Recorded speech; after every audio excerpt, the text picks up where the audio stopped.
2015 soccer championship coverage right here on CUNY television. This afternoon, the College of Staten Island will take on CCNY in the men's soccer championships, following a exciting overtime victory as the women's College of Staten Island team defeated Lehman College just moments ago by a final score of 2-1. Hi, everybody. I'm Mike Babuski, back with Tom Truskowski, and along with Patrick Gray here for the second of two games here from Brooklyn College as the College of Staten Island looks to sweep and win their first CUNYAC championship since 1998. But before we get our coverage underway, let's first throw it to Eva, who just caught up with head coach John Tardy moments ago. Eva? Thanks. I'm here with Dolphins head coach John Tardy. Coach, how does it feel to be in the championship match? It feels great. I mean, it's 3 years in a row we kind of been knocked out in the semifinal match, so to finally get here, I know my seniors, my juniors are very excited about the opportunity. What's your game plan tonight against CCNY? The same it's been all year. Possess the ball, wait for it to create some opportunities, and then find that through ball and, get numbers involved in the attack. You've been rotating your goaltender a little bit this year. Who's going to start in this match tonight? We'll have John in net tonight. He'll bring some experience for us. All year we've had, three keepers that rotated because they're all good. And, it was simply whoever had the best training was the one that started. So John's been the most consistent the last couple of weeks, so he's got the nod. The Staten Island girls just won the championship match on this very field. Is it time to double up? That's the plan. Nothing's guaranteed in this game, but that's the plan. Dolphins coach John Tardy, good luck. Thank you so much for joining us. Back over to you guys.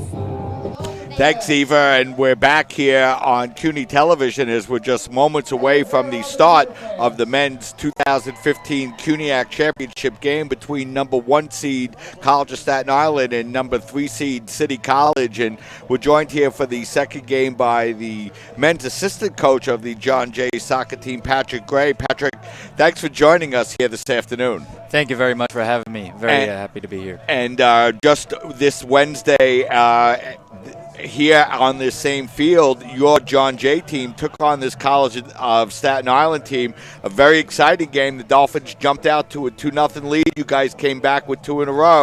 And the Dolphins scored to win that game, but a very exciting contest here Wednesday afternoon. Yes, it was a great game, hotly contested between both sides. Staten Island did well to stick to their game plan once they had gone up those 2 goals, and they showed some real resolve once we had come back and tied it 2-2, and then finished their chances as we were a little bit exposed in the end, chasing the game.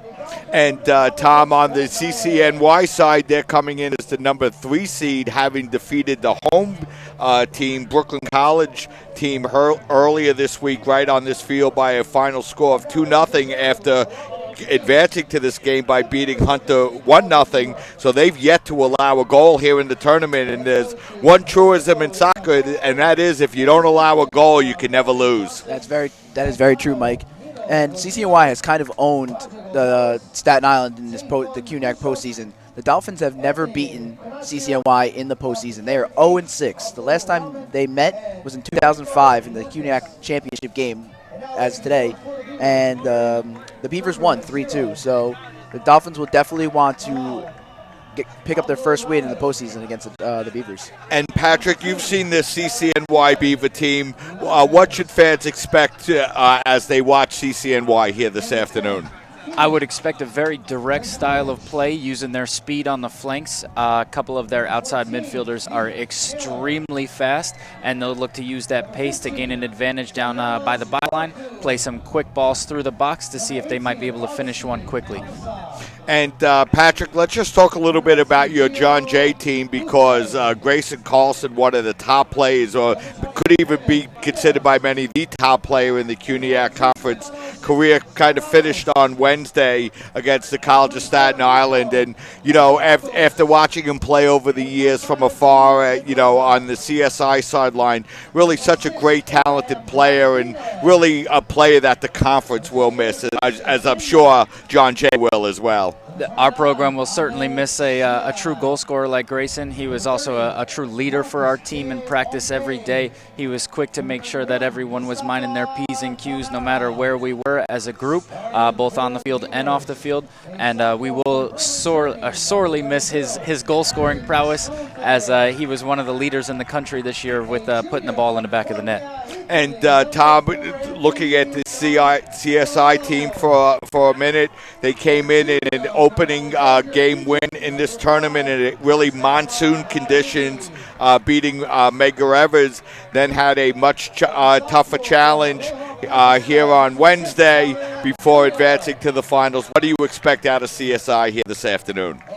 I expect him to control the center of the pitch here with the freshman rookie of the year, Brian Evo. He has really stepped up to his role here. He's not shied away from challenges. He has really embraced his role, and he's definitely not playing like a rookie. So I expect him to take the ball and really distribute the ball. He also finds himself wide open at the top of the 18 from time to time. He likes to shoot, so look for him to put in a goal in the back of the net today.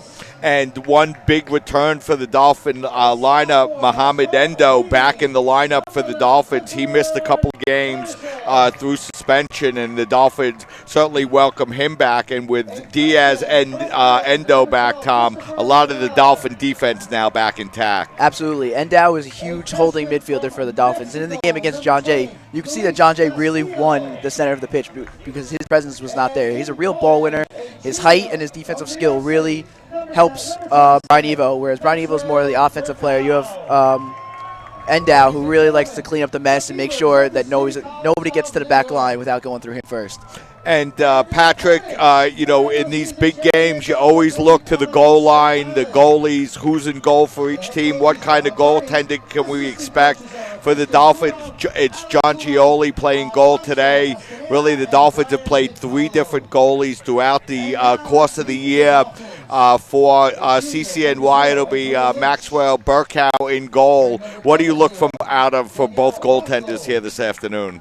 You look to make sure that you're sure-handed on the easy ones. You like to get a quick save early in the game. Whether it might come as a surprise to some people, but most goalies will want the ball in their hands early on at some point to make sure that they're into the flow of the game and nothing's coming at them, as a surprise. And really look to make sure that we're not giving up any rebounds that are going to be easy putbacks, because as we experienced last Wednesday, CSI is quick to pounce on any rebound opportunities. Yeah, and one of the things, Patrick, about this Dolphin team is that they have so much firepower up front and so much goal-scoring ability from different players. And, that's something that over the past the Dolphins really have struggled with, which has been the ability to score goals. But now they just seem to have all sorts of firepower up front and really put a lot of pressure on the opposition's defense. Certainly, they're always sure in the back, and now with some added firepower, especially through that Rookie of the Year, Evo, we'll look to see what they can go forward with today. And as the players are being introduced out on the field now, we're getting close to the start of this afternoon's game between the Dolphins and CCNY. And, Patrick, CCNY has been very strong this year. They met up with the Dolphins earlier this year. They took a 1-0 lead in that game before the Dolphins were able to come back and secure a 2-1 lead. So they're coming into this game playing with a lot of confidence, having not allowed a goal in this tournament.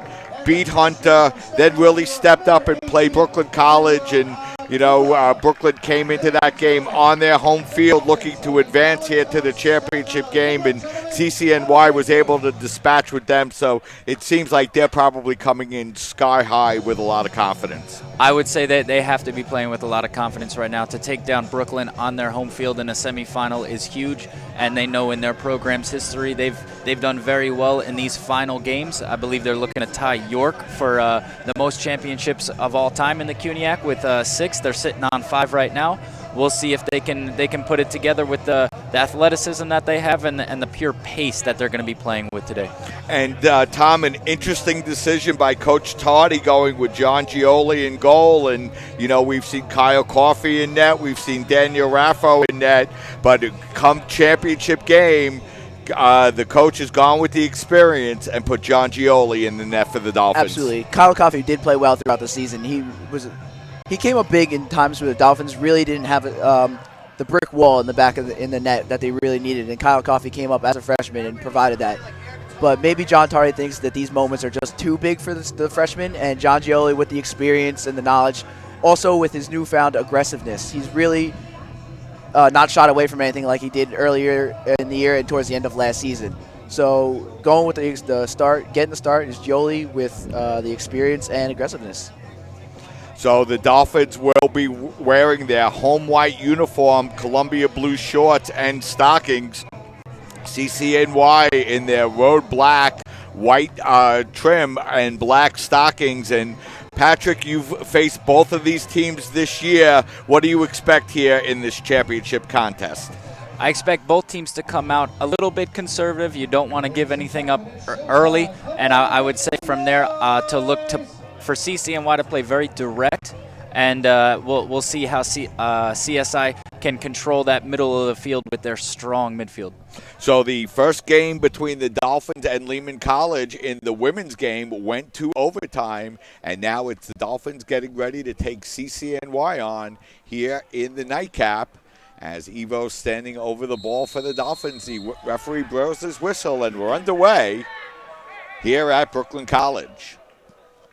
Zumanski plays the ball forward, but now it's going to roll down onto the feet of Endo, and the Dolphins in possession of the ball, and it's Papaniku. Papaniku feeding it up over to Lefkowitz. Lefkowitz looking to work his way inside. He's tackled from behind, and the first foul of the game will be on Diaby for CCNY, and it'll be a free kick in good scoring position here early for the Dolphins. That was a smart foul there by Diaby. He had Phil had the edge on him. He was going towards goal. So instead of giving up a shot and potential goal there, might as well take a tactical foul there. So Norman Cortese will come over and take the free kick for the Dolphins just above the penalty area.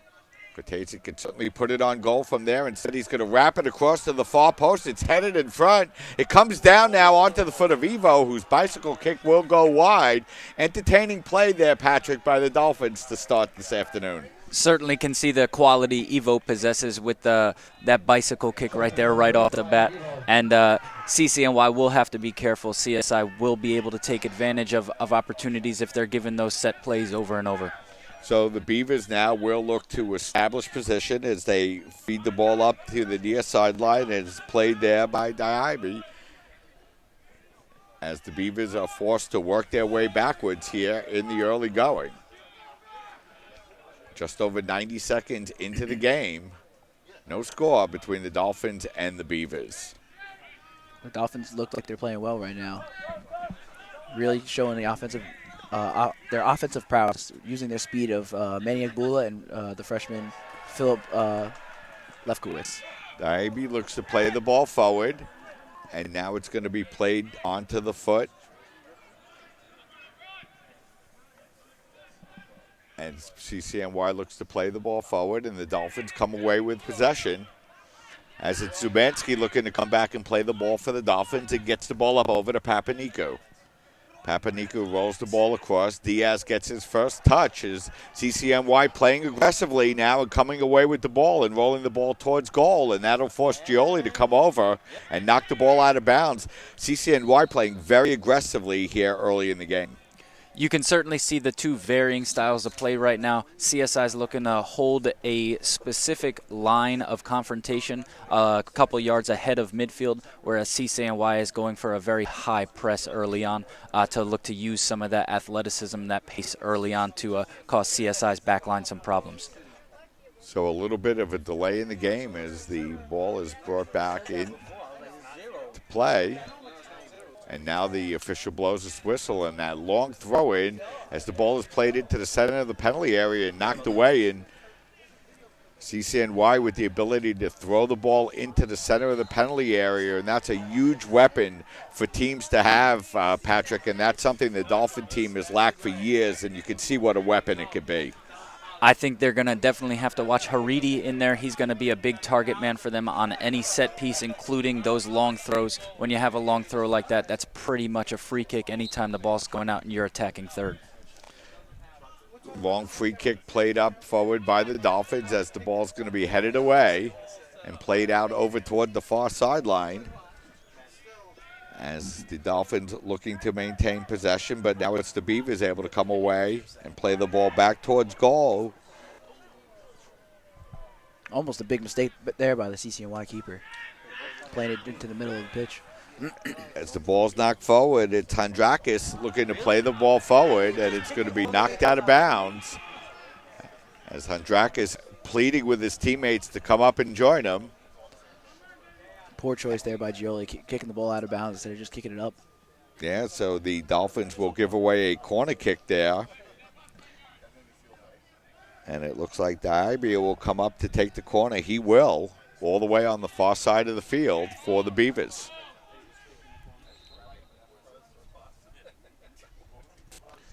He takes it in towards the near post, and the ball headed away by the Dolphin defense. But the Beavers able to keep the ball in play momentarily, and now the Dolphins look to break their way out, but the ball's going to be knocked out of bounds, and it'll be a throw-in here for the Dolphins.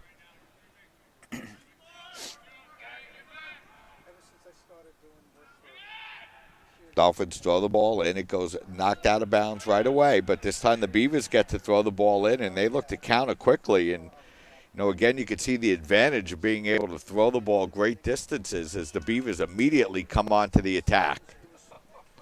Ball comes across the field. They were looking for Aduli, but the ball's going to be knocked away, and the Dolphins now look to attack.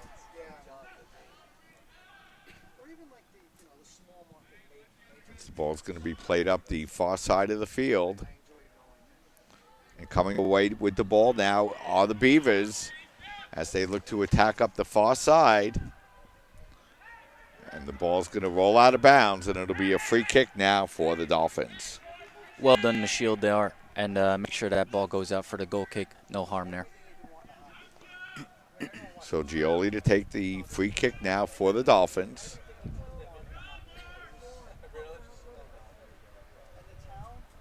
Gioli playing the ball up toward the far side of the field as the ball gets headed out of bounds, and it'll be a throw-in for the Dolphins once again.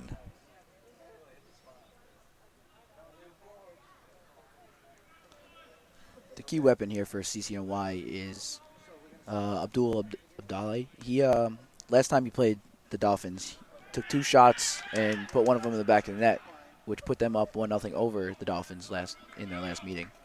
And that time the Dolphins just playing the ball out of bounds. So Patrick there, the Dolphins not even attempting to make a play, just knocking the ball out over the sideline. Keeping it safe, playing it conservative right now, making sure they're not giving up anything easy early on. They will have to deal with this long throw-in. As we see, it's going to be a long setup so that their CCNY can be very deliberate in their attempt. So the long throw-in as the ball goes in. Off the long throw-in, the Beavers are able to come up with the first goal of the game as they take a 1-0 lead. As taking the long throw-in was Hayter, and he was able to put the ball in the net and give the Beavers a early 1-0 lead. Yep, we said it early on. You're really going to have to defend that throw-in. You really don't want to kick the ball out of bounds in your final third, as all of their throw-ins are pretty much a corner kick and will set up a goal-scoring opportunity at any chance they get. And Patrick, what a confidence booster to CCNY, a team that knows they haven't given up a goal in this whole tournament, to get that early goal and take a 1-0 lead. I think that'll certainly loosen up their players a little bit, and we'll see a little bit more of them playing freely, moving up the field, and a little bit less tension, especially along that back line. So it'll now be up to the Dolphins to see if they can come back now from a 1-0 deficit, as that time Evo knocked down at midfield, and it'll be a free kick for the Dolphins. Yeah, Mike, we kind of praised Yoli for his aggressiveness in the pregame show, but right there, he shied away. He stayed on his goal line. He should have came out and punched that ball away. So the Beavers get an early first goal, and nothing builds up your confidence more in a championship game. Get that first goal and be able to play out in front. Certainly will allow CCNY to play with much more confidence, as it's Dimeby with the ball. He works his way up the near sideline. Now playing the ball forward. He's looking to get the ball up to Schadenfelder. And once again, the Dolphins not able to make a play on the ball, and CCNY will have another opportunity to throw the ball in. And we'll see Scarallo come all the way from the opposite side of the field that he's playing on just to be able to take this throw because it is that dangerous. Lots of bodies in the box. The Beavers able to play the ball in as they look to turn the ball. The shot knocked away is CCNY doing a great job of keeping the Dolphins defense on pinned back as they look to continue the attack. As it's Scarello now. Scarello rolling the ball into the center of the field, and it's played there by Haradi. But the Dolphins able to play the ball to the side, but not out as Abdulli plays the ball. And now we're going to have a whistle and a yellow card issued on the Dolphins, and that looks like Endo is going to get the yellow card there. Yeah, it looks like he seems to be expressing some frustration with the no call there. Earned himself a yellow card. Certainly don't want to let your emotions get the best of you in a situation like this. Now he's going to have to play the full rest of the game with a little bit of hesitancy as far as going into challenges. All it takes is one call not going your way, and he could have a second yellow and be sent off. Yeah, as we just got an opportunity to take a look at that goal there by CCNY, a nice feed in and a nice header as CCNY tries it once again, and that time they head the ball over the crossbar. But on that throw in, Zaccarello got the ball in deep, and Hayter able to get up over a couple of Dolphin defenders and headed into the net to give the Beavers a 1-0 lead. The Beavers are all over the Dolphins in this game. The Dolphins have no control of this game. They can't even possess the ball. After that early attempt on a goal, we haven't seen the ball on the Beavers' side of the field. Yeah, you really got to give the Beavers a lot of credit. They've come out here today. They've been by far the more aggressive team. They've played very strong here so far through the first 10 minutes. They have a 1-0 lead. And, Patrick, they're really continuing to put the pressure on the Dolphins, really not giving them any space at all. Certainly not. They're playing that high press style, using their pace and athleticism to put CSI under pressure. CSI will have to look to move the ball a little bit quicker through their midfield in order to get something going for them. Cortese throws the ball in as the Dolphins play it across. They're looking for Lefkowitz, but instead the ball's going to be headed away, and it'll be Diaby to play it. Papanikou steps up to knock the ball away. He looks to get the ball forward to Abdullah, and now Evo comes away with it. Evo playing the ball forward, but the Beavers able to come up and knock the ball towards midfield, and now the Dolphins turn the ball up over in midfield as the ball gets played onto the foot of Schuldenhelder.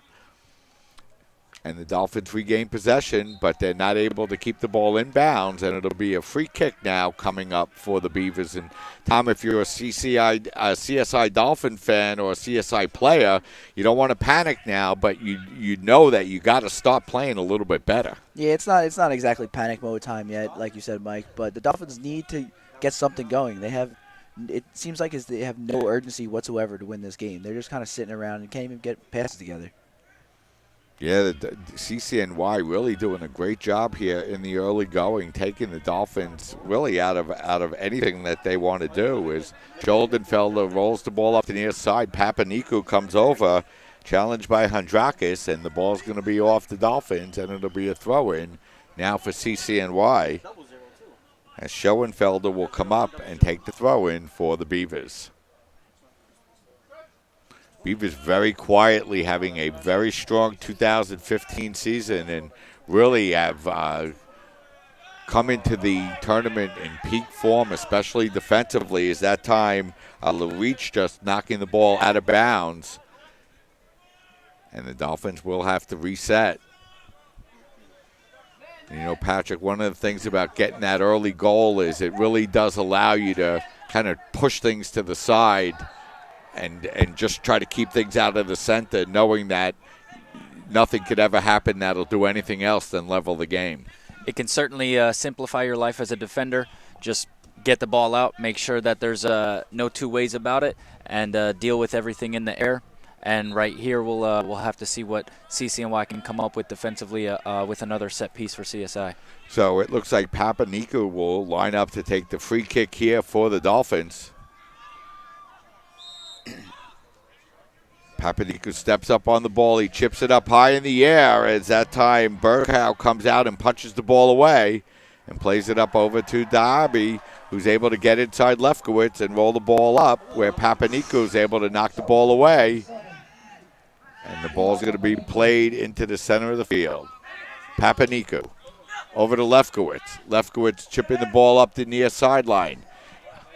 Abdullah able to catch up to the ball, but the ball's going to be knocked out of bounds, and it'll be a throw-in, and a very rare throw-in deep inside Beaver territory.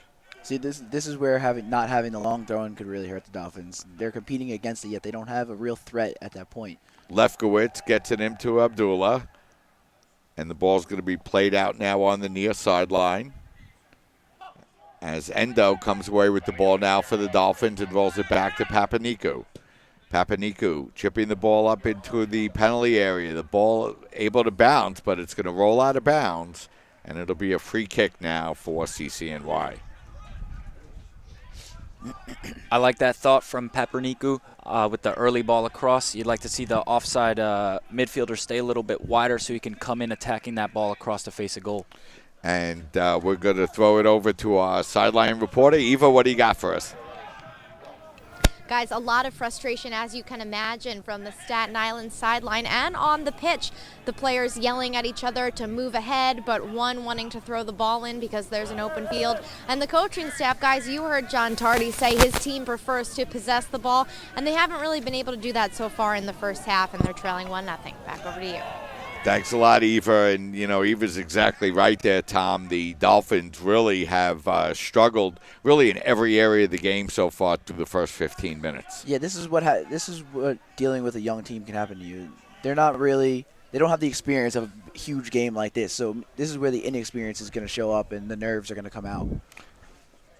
And CCNY with a 1-0 lead as they take the ball up now as it's Abdullah with the ball. Abdullah looking to break in. He's tackled on the play. The ball will roll out of bounds, and it will be a corner kick now for the Beavers. So the Beavers, who have already scored on a set piece, will now have an opportunity on a corner kick. And there you see the referee plays a good advantage on that foul in the midfield that allows Abdullah to get in and really use his speed and win this corner kick for CCNY. So it'll be Darby to take the corner kick. He gets it all the way across, and Gioli just able to get a hand on it. And, it looks like he kind of pulled it out from underneath the Beaver player on that play there, Tom. Yeah, that was a good play there by Gioli coming out, not allowing to get the CCNY player to get his head on it. So Gioli playing the ball up towards midfield. It's going to be headed forward there by Fedorzi. Now played out on the far sideline as it's Iman with the ball. Is Iman very quiet here so far this afternoon for the Dolphins. Really, as have all the offensive plays. There just doesn't seem to be much offensive spark here so far from CSI. Yeah, Coach Tardy needs to either give him a stern talking to either at halftime or try and sub someone in to give a little influx of energy here because Dolphins just look dead. As here comes CCNY. As the ball's going to be played forward now to Abdullah, and the Dolphins able to sky it up the near sideline. Abdullah coming over to play it with LaReach. A little bit of confusion that time by the Beavers, so they just play it out of bounds, and the Dolphins will have to throw the ball in. Tarek Imam is one of those, another freshman standout that should really be getting his foot on the ball more often in this game. If he gets the ball on his foot, he can really make magic happen. So the ball knocked out of bounds, and it'll be another throw-in here for CCNY. Cortese with the throw-in. As the ball knocked out of bounds once again, and this time it'll be CCNY to throw the ball in, and the Dolphins looking to find a little bit of a spark here in the first half. CCNY just looking to continue the way they've played so far. Really playing a very strong game defensively, just not allowing the Dolphins any space at all, and really shutting down a very high-powered CSI attack. Yeah, you can definitely tell that the Beavers did their homework, going back and viewing tape and seeing what each player's tendencies are, how they like to play, because the CCNY is everywhere. The Dolphins are and are trying to go. So there's just no open lanes or anything. As CCNY now bringing the ball up the near sideline as Abdulli turns and brings the ball back across the field.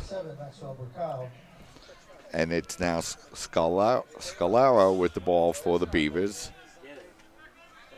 As the Beavers now work the ball back defensively and roll it all the way over to the near side of the field where Schoenfelder is there to play it.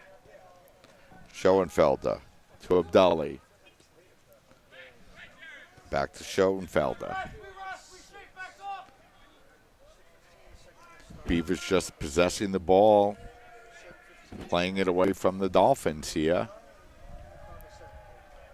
See, the Dolphins being down 1-0, they should really be putting more pressure on these backs because they're just allowing the backs to pass the ball and waste time without putting pressure.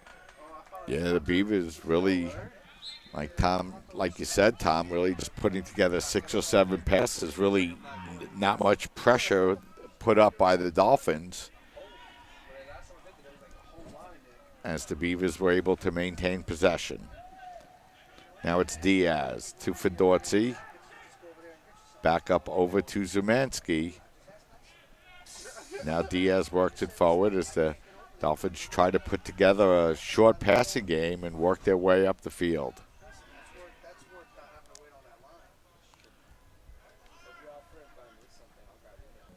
Dolphins. Beavers working the ball back now defensively, and a nice play that time to get the ball up to Abdulli. Abdulli and Papaniku collide, and the ball rolls onto the foot of Iman. Over to Papaniku.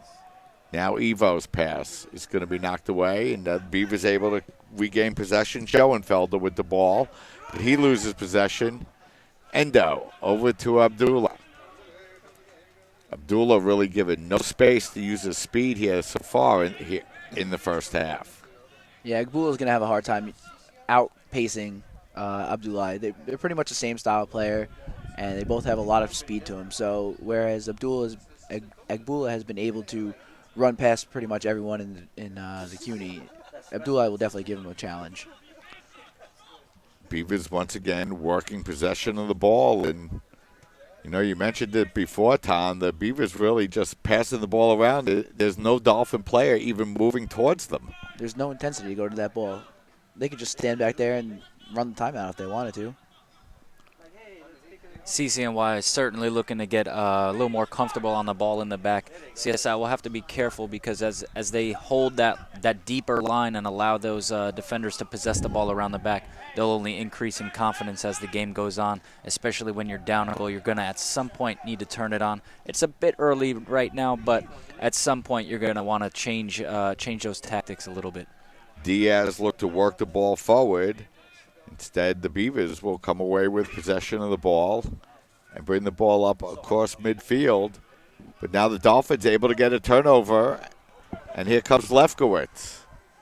Lefkowitz able to step inside one player and put a shot towards goal and put it just over the crossbar. So the first real opportunity at goal for the Dolphins, but the shot just over the top. Yeah, that was a good chance there for Lefkowitz. Just put a little bit too much power on that one.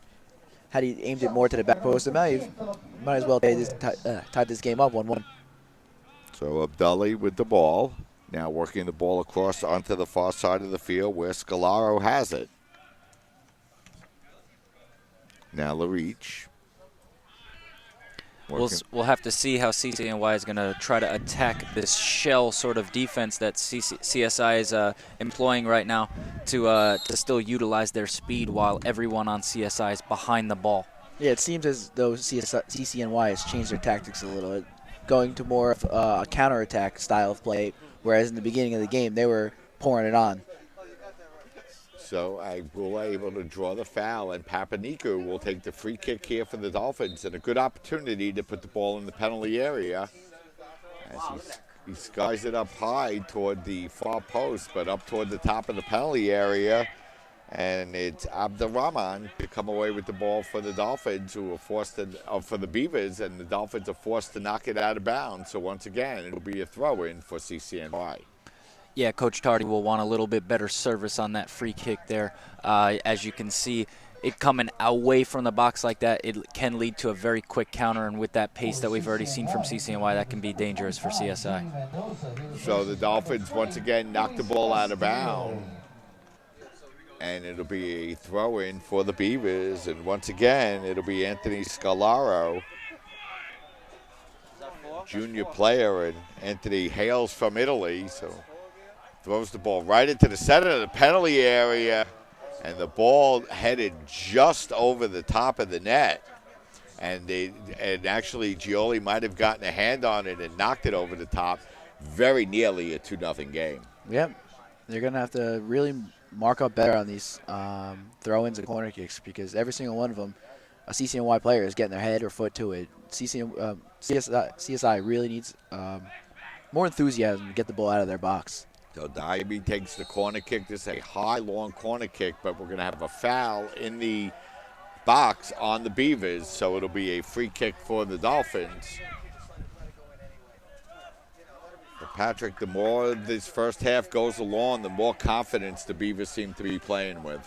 They certainly do have a load of confidence as far as on the ball right now. They're very comfortable in what they're doing, and it looks as though they're very sure of their game plan right now. Abdulli with the ball. Abdulli, nice job.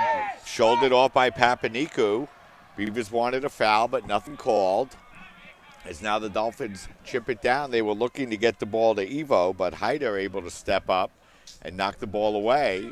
And now Diaz has to come over and knock the ball out of bounds for the Dolphins, so it'll be a throw-in. And the Dolphins can't keep putting themselves in trouble like this. Kick the ball forward. Don't put it out of bounds to give them a scoring opportunity, because you know he has a long throw.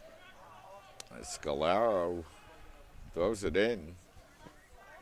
And I'll tell you, that's as far as I can remember seeing a player throw the ball in the CUNY conference in a while. He has a great throw in. It's long and it's high and really a very dangerous weapon. Look at that. He throws it right in towards goal, and Gioli comes out and makes the play on the ball. And, of course, he can't throw it into the net, but really puts a lot of pressure on the Dolphins.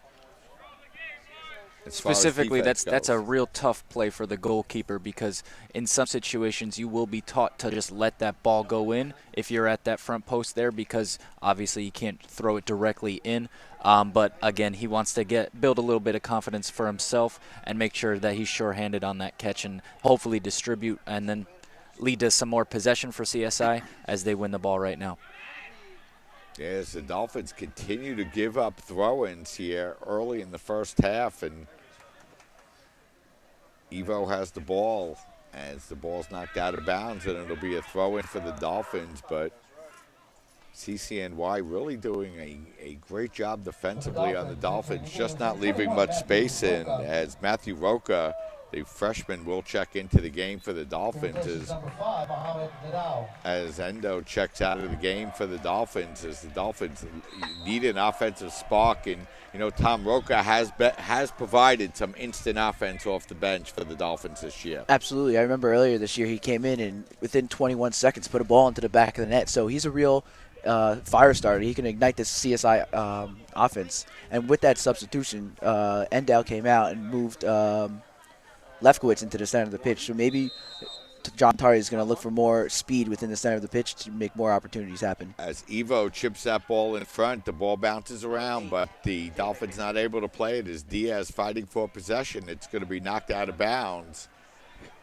this time off of the Beavers, so it'll be a throw-in for the Dolphins as Cortese will come up to take the throw-in. He was looking for Evo. The ball knocked out of bounds once again, and once again the Dolphins will get to throw the ball in. The Dolphins have started to put the ball, connect passes more now as the half has gone on. We just need to see a little bit more offense out of him, more streaking runs toward goal, playing the ball through. As Diaz heads the ball forward, as the Dolphins try to get some offensive pressure on as they get the ball into the center. Abdullah looking to pass the ball across, and now coming over to play the ball for the Dolphins will be Iman. Iman chipping the ball into the center of the penalty area, but once again stepping up is Haida to knock it away for the Beavers. Diaz across the midfield line. Diaz looked to get the ball forward, but once again, the Beavers able to knock the ball out. And Patrick, looking at CCNY now, you see all 10 players back well beyond midfield, all coming back defensively. Certainly, they're all working very hard to get behind the ball when their team is transitioning to defense. And will be interesting to see if CSI can get something from this first sustained forward motion. As it's going to be knocked out of bounds, and now the ball will go over to the Beavers as they will have a free kick now with 16 minutes, 35 seconds remaining here in the first half. Syed Haida, the only goal of the game, a header off the throw-in from Anthony Zaccaro, has given the Beavers a 1-0 lead here. CCNY yet to allow a goal here in this 2015 CUNYAC tournament. There's a pause in the action there, Mike. A little injury to Manny Agbula, but he's up and running again, so it looks like everything is okay. As the ball is rolled back to Burkow and now played up over to the far side of the field. As the ball knocked out of bounds, and it'll be a throw-in for the Beavers. As it looks like CCNY now will have a substitution come into the game.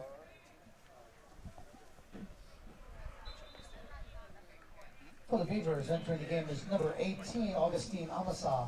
So Amasa will check into the game, Haridi. and Haridi will check out as CCNY looks to attack, but the Dolphins able to clear the ball out up over the far sideline. As it's Roca fighting for possession, but the Beavers able to come away with it once again. Now the Dolphins able to come back, and the shot towards goal. There's the speed of Manny Agbula there. He was just able to race past a few people and make his own open space and rifle off a shot that just went left of the post. Yeah, just wide. It's Burkow dove toward the far post, but the shot just wide. So the last couple of minutes, at least the Dolphins showing a little bit of life offensively. CSI will definitely look to try to capitalize on this bit of momentum that they've now got and look to go forward with a little more eagerness and assertiveness as they try to test Burkow a little bit more with keeping it on frame. And let's go over to our sideline reporter. Eva, what do you have for us? Thanks. Well, not only does CCNY goalie Maxwell Burko currently have a shutout, but he also has an .800 save percentage, and head coach Roberto Iñacolo is so thrilled with his goaltender, not only because he's a good talent, but also because he's a great student off the pitch. Guys, the goalie, a 4.0 GPA, very intelligent, and always on honors. Back over to you. As the Beavers look to throw the ball in and create another dangerous chance, as the shot that time taken by Lavelle goes just wide, as Gioli diving over and making trying to make a play on the ball as he knocks the ball out of bounds, and it'll be another corner kick here for CCNY. Another very dangerous play that time. I do believe Gioli did very well to get his hand to that on that shot there, and CSI is just going to have to do a little bit better as far as clearing their line. These second opportunities will come back to bite you if you don't clear your line. As the corner kick is taken, and it'll just go out of bounds, so the Beavers waste an opportunity, and it'll be a free kick here for the Dolphins, but the Beavers able to continue to put pressure on this CSI team, and the Dolphins continuously seem to be knocking the ball out of bounds in their defensive zone, Tom, and it's causing them tremendous amounts of problems. They'd be better off kicking it down the field as opposed to knocking it out over the sidelines. And sometimes they're not even being contested. They're just kicking the ball out of bounds for no reason, which is setting CC up for potential success, whereas take a touch, look downfield. If you don't have anything, try and play it to your center back. As playing the ball back is Schoenfelder for the Beavers. They roll it back towards goal. A little bit of a dangerous situation, but CCNY able to knock it away, and Lavelle able to draw the foul for CCNY. poor timing on the foul there. Defender's got his back to the field. Only way he can really play is back towards his own goal line. You don't really want to commit that foul at that moment.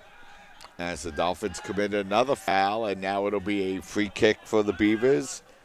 As Masop just knocks the ball back, and he'll play it over to Schoenfelder. Schoenfelder rolls the ball up to Amasa. Iman comes over and plays the ball and knocks it back to Zemansky. Zemansky now able to get the ball under control. He rolls it out over to Diaz. Diaz up the far side, dipping the ball up, and the Dolphins look to get an attack going as it's Roca looking to fight for possession of the ball, but he's knocked off the ball, and the Beavers able to roll the ball back defensively, and Schoenfelder able to play it as we approach 12 minutes remaining here in the first half. Papaniku and Abduli come together, and the ball gets knocked out of bounds, and now the Dolphins have it and throw the ball in. A lot of physical play out on the field in this game. Yeah, Eli and Abdullah have really been going at it on this right-hand side over here.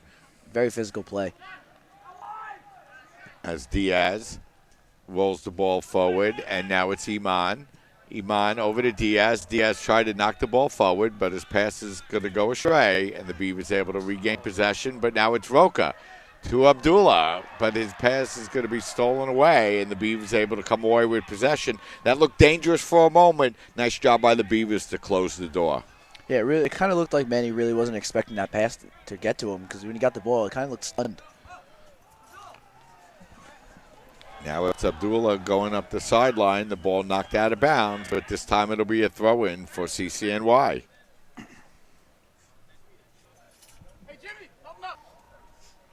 Schoenfelder will come up to throw the ball in. As the ball is played down now onto the foot of Mendoza.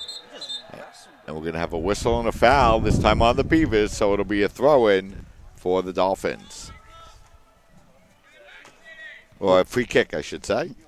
Looked to be a little extracurricular activities after that foul there, Mike. Papaniku skying the ball up, looking for Abdullah. Agbula playing the ball forward. Now it's Evo. Evo very quiet here in the first half for the Dolphins. Evo had that big game, and now we're going to have a whistle and a foul out on the near side of the field, and we're going to have a yellow card shown, that time to Fedorzi. Hard tackle, and he drew the caution. Yeah, that looked like a little frustration starting to boil over for the Dolphins. Really no need to take him out like that. He had you beat. Yeah, so the Dolphins commit a foul, draw a caution. The clock stopped now with 10 minutes and 17 seconds remaining here in the first half. CCNY with the early goal by Syed Haida, and they lead by a score of 1-0.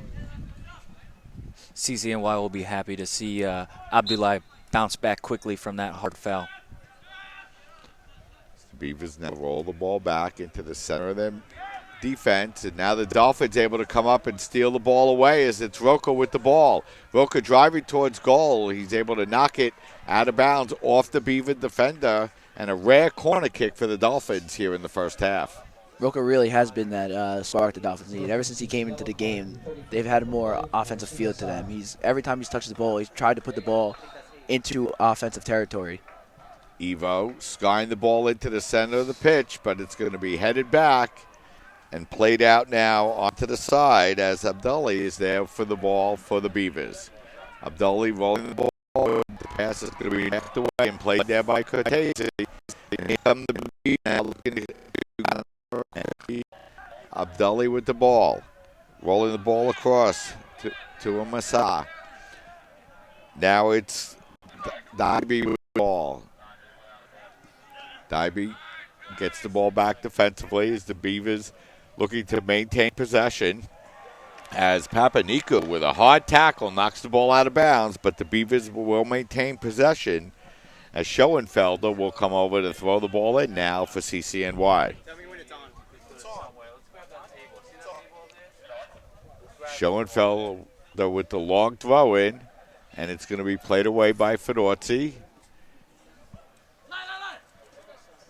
Papaniku rolling it up in the field. He's draw foul that time as Amasa picks up the foul.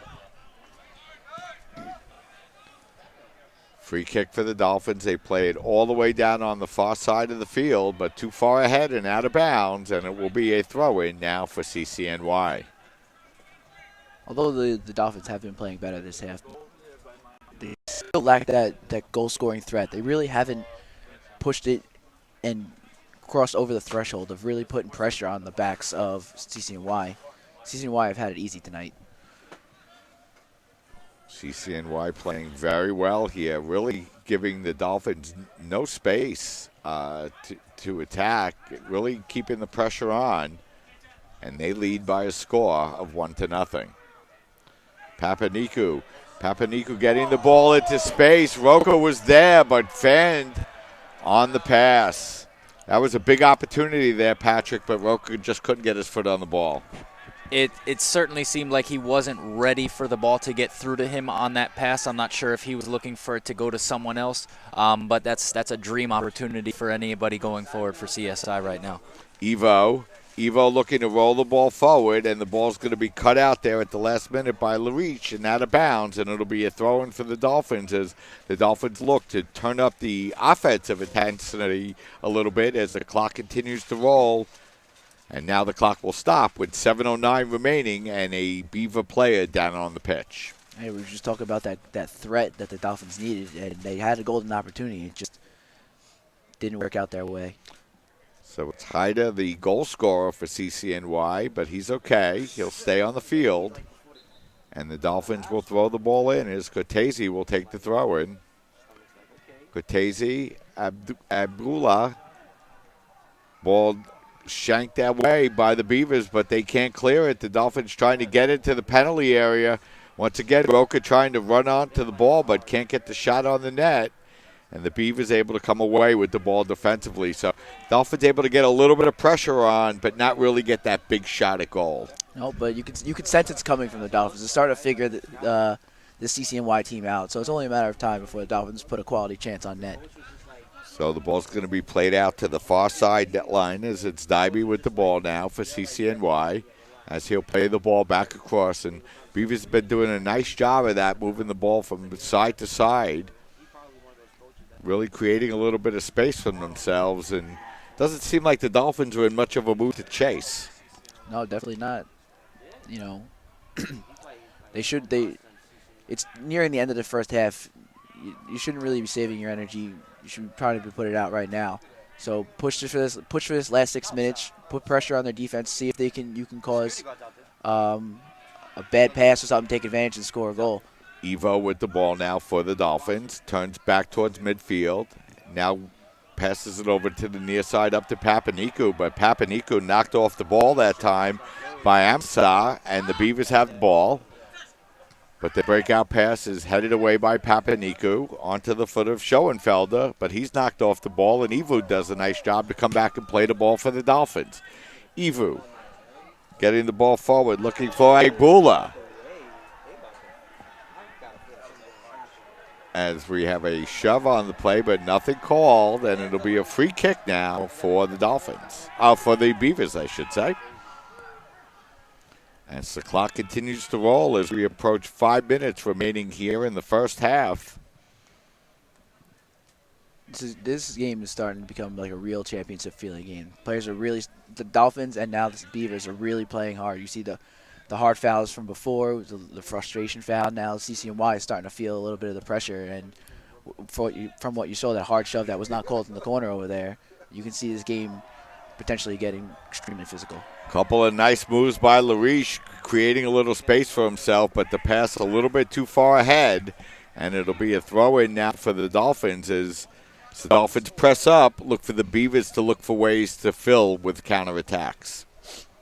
Certainly a crucial last 4 minutes and change here going into the half. You want to make sure, as just stated, game's going to be played very hard as you see the time counting down towards halftime. Everyone's going to get a little bit chippier, a little more physical as we're headed towards halftime, and we'll see if CSI might be able to seize a little momentum going into that half. So the ball is going to be knocked out of bounds, and it will be a throw-in Now for the Dolphins as Cortese comes up to throw the ball in. The ball's going to be knocked back now, and CCNY looking to steal the ball in midfield, and now they do, and look to build up their counterattack. Beavers rolling the ball back now as it's Schoenfelder with the ball. Now the Beavers going to play the ball back defensively, and now chip it up out of bounds over the near sideline. See, the Dolphins finally started to pressure on the defensive backs, and the Dolphins were rewarded with a throw-in of their own because of a bad pass. As that time Zubanski not able to keep the ball in bounds, he skies it out of bounds, and it'll be a throw-in now for CCNY. 3 minutes, 15 seconds remaining here in the first half. Beavers 1, Dolphins nothing.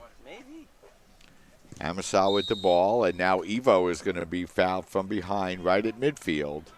And it'll be a free kick for the Dolphins and an opportunity to get the ball up in the air toward the penalty area.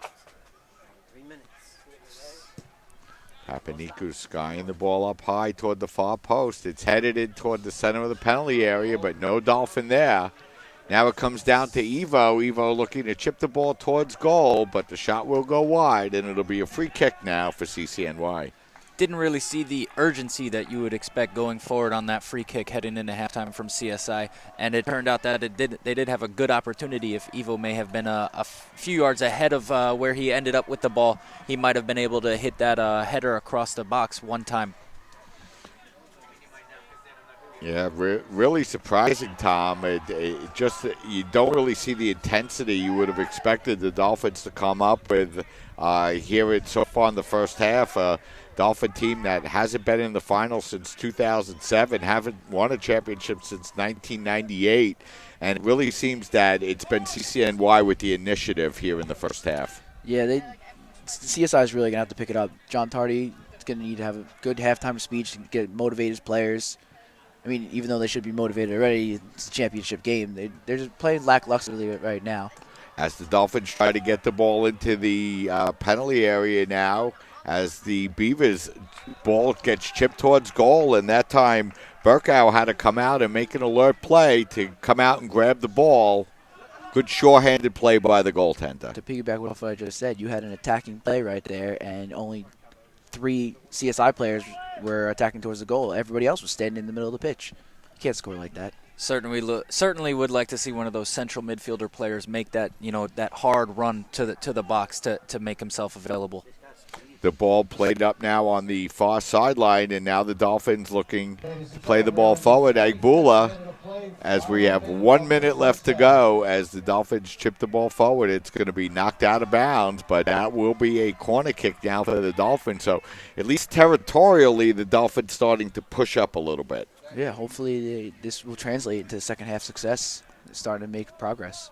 Plenty of time for the Dolphins as Evo with 37 seconds takes the corner, but once again a corner kick ahead of everybody, and Dolphins really not doing much with that opportunity as Mendoza has the ball. Mendoza rolling it back up over to Handrakis, but his pass is stolen away, and here come the Dolphins looking to counterattack with a little bit of space. Agbula rolling it out, and the shot comes across that time, and Diaz knocks it up way over the crossbar. So Diaz had space, but blasted it up over the crossbar. It's good to see Diaz making that forward run, because clearly center midfielders aren't doing it, so he took it upon himself to run forward. And it's a good thing he did, because that pass would have gone to nobody had he not been there. Certainly, that ball goes over the top. You'd like to try to see him have a little more composure, maybe with the instep, try to place that in the back of the net as opposed to going for the power hit there, especially when that ball's laying up nice for you and the time's winding down towards halftime. So that's going to take us to halftime. The Beavers lead by a score of 1-0. Why don't we step aside and take a break here for a couple of minutes, and then we'll be back to get you ready for the start of the second half. CCNY 1, CSI nothing. We'll step aside and we'll be right back.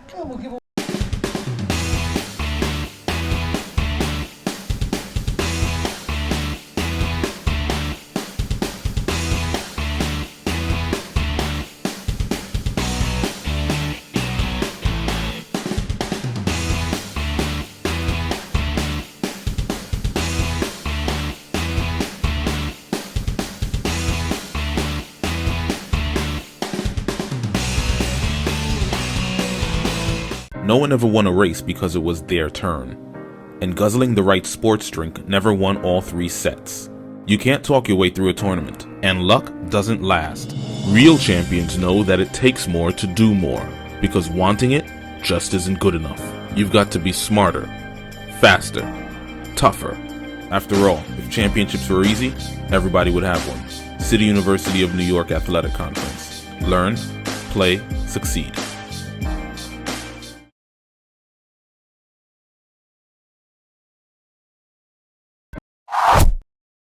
For 49 years, the CUNY Athletic Conference has hosted an All-Star Awards luncheon held at the Water Club in Manhattan. Sponsored by Con Edison, the event honors the league's award winners ahead of their community college and four-year college championship basketball tournament. Being my last year, I haven't won a college championship yet, so this year I think it's going to be the year we're going to try to do it. It's only one team really standing in our way, and they beat us twice already, but you know it's hard to beat a team 3 times, so hopefully in the championship we'll knock them out. Melody, so did you go into today expecting to win Player of the Year? I mean, how about from an individual sense first, what that means to you in terms of your career, what you accomplished this season? It means a lot. I mean, I worked really hard this year with my team. It really could have gone to anyone, really. What are some of the things that you think you credit to having as great of a season as you've had this season? I really tried to get more leadership in my team. I really tried to push them along and just try my best out there. First of all, I want to thank my fellow coaches. This is a wonderful honor, and thank all of you. I really, really appreciate this. You don't go in thinking about this when any of these people who might have gotten it, they all deserve it. We all know what we go through as coaches. It's not just about what you see at games, it's the practices, it's behind the scenes, what we all go through, worried about the kids academically, worried about their personal lives and things. But in a nutshell, though, yeah, it's a great, great experience. I'm on cloud 9 right now because I really walked in here today not expecting this. So it's a wonderful thing.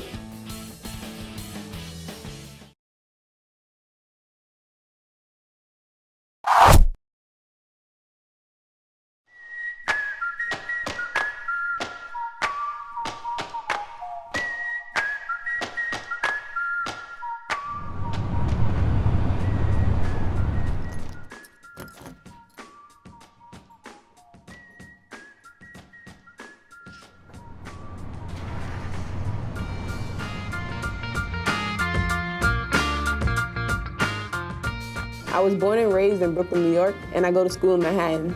I play for the John Jay College women's basketball team, and I love my teammates.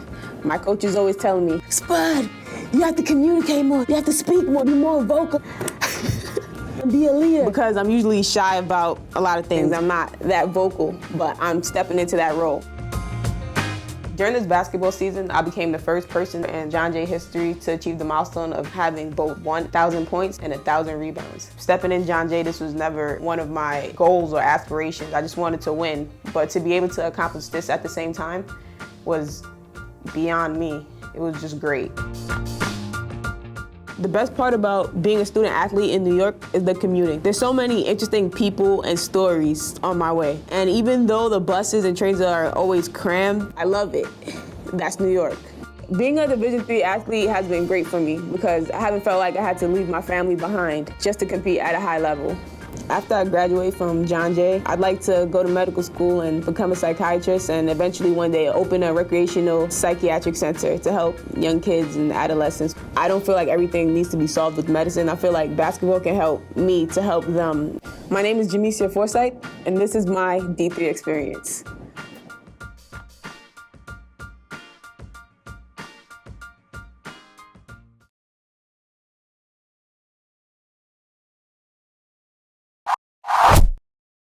The word dynasty is sometimes used too often in the sports world, but for the College of Staten Island, a win tonight will cap a three-peat for the Dolphins. However, that will be a tall task as they take on the Cardinals of York College. York got out to a fast start and took a 22-5 lead. The Cardinals were in rhythm and firing on all cylinders as Michael Woods and Omar St. John paced York College to an 18-point advantage. The Dolphins showed why they were the number 18 team in the nation and would fight back to get within 4 at the half. The second half was all nip and tuck as both teams would see lead changes for most of the final period. In the last minute of play, Frankie Schettino put the Dolphins in front with his bucket, but CUNYAC MVP Michael Woods would have an answer for that as he knocked down 2 of his 36 points with the go-ahead jumper. Schettino had the ball in the final ticks, but Michael Woods picked his pocket and gave the Cardinals the CUNYAC championship.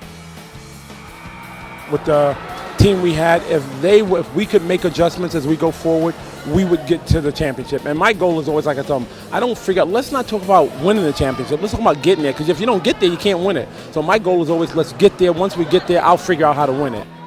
The last play when I actually hit free throws. In my head, I knew if I nailed these 2 free throws and we pressed them, it would be so hard for them to get a half-court three-pointer. I mean, with the 3 free throws, all they could do was tie the game. They still couldn't hurt us, so I just tried all my might to make those 2 free throws. This title marks the Cardinals' first conference championship since 2007. From CCNY, John Perez, CUNY Athletics.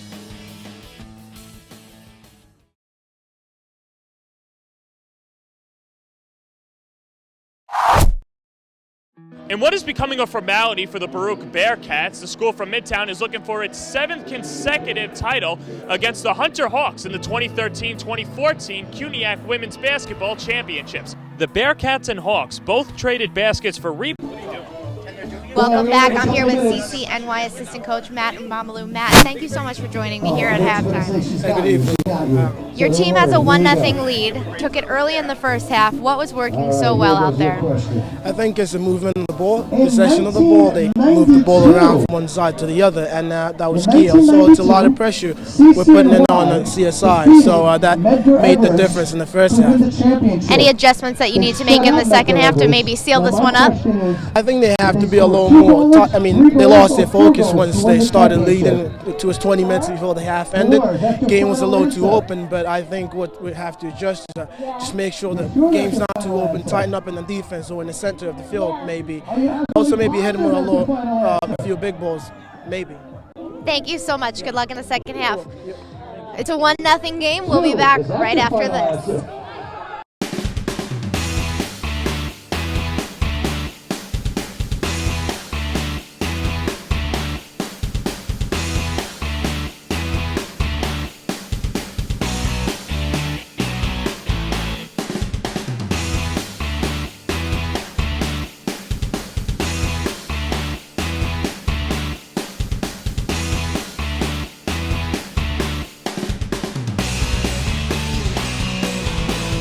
No one ever won a race because it was their turn. And guzzling the right sports drink never won all 3 sets. You can't talk your way through a tournament, and luck doesn't last. Real champions know that it takes more to do more, because wanting it just isn't good enough. You've got to be smarter, faster, tougher. After all, if championships were easy, everybody would have one. City University of New York Athletic Conference. Learn, play, succeed.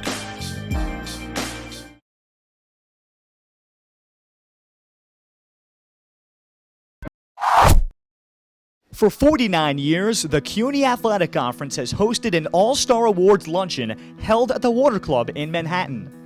Sponsored by Con Edison, the event honors the league's award winners ahead of their community college and four-year college championship basketball tournament. Being my last year, I haven't won a college championship yet, so this year I think it's going to be the year we're going to try to do it. It's only one team really standing in our way, and they beat us twice already, but it's hard to beat a team 3 times, so hopefully in the championship we'll knock them out. Melody, so did you go into today expecting to win Player of the Year? I mean, how about from an individual sense first, what that means to you in terms of your career, what you accomplished this season? It means a lot. I mean, I worked really hard this year with my team.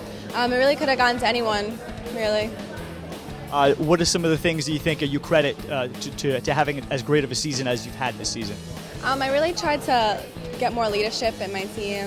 I really tried to push them along and just try my best out there. First of all, I want to thank my fellow coaches. This is a wonderful honor, and thank all of you. I really, really appreciate this. You don't go in thinking about this when any of these people who might have gotten it, they all deserve it. We all know what we go through as coaches. It's not just about what you see at games, it's the practices, it's behind the scenes, what we all go through, worried about the kids academically, worried about their personal lives and things. But in a nutshell, though, yeah, it's a great, great experience. I'm on cloud 9 right now because I really walked in here today not expecting this. So it's a wonderful thing.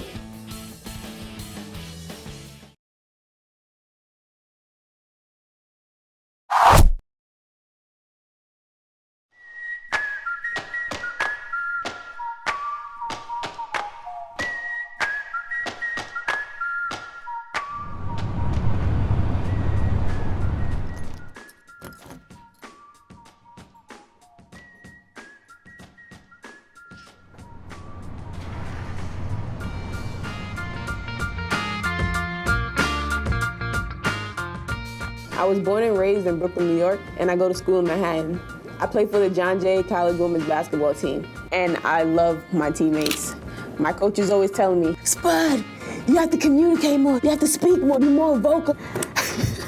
Be a leader. Because I'm usually shy about a lot of things. I'm not that vocal, but I'm stepping into that role.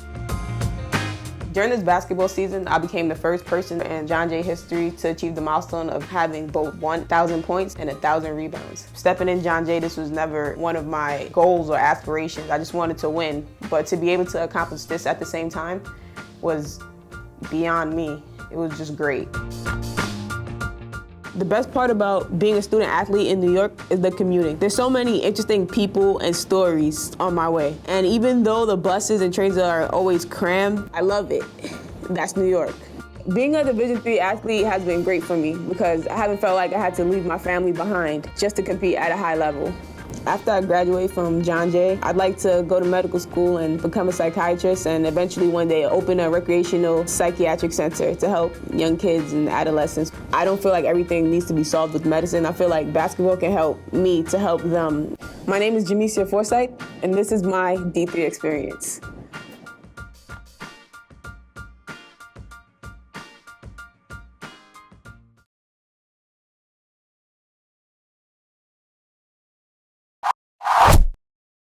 The word dynasty is sometimes used too often in the sports world, but for the College of Staten Island, a win tonight will cap a three-peat for the Dolphins.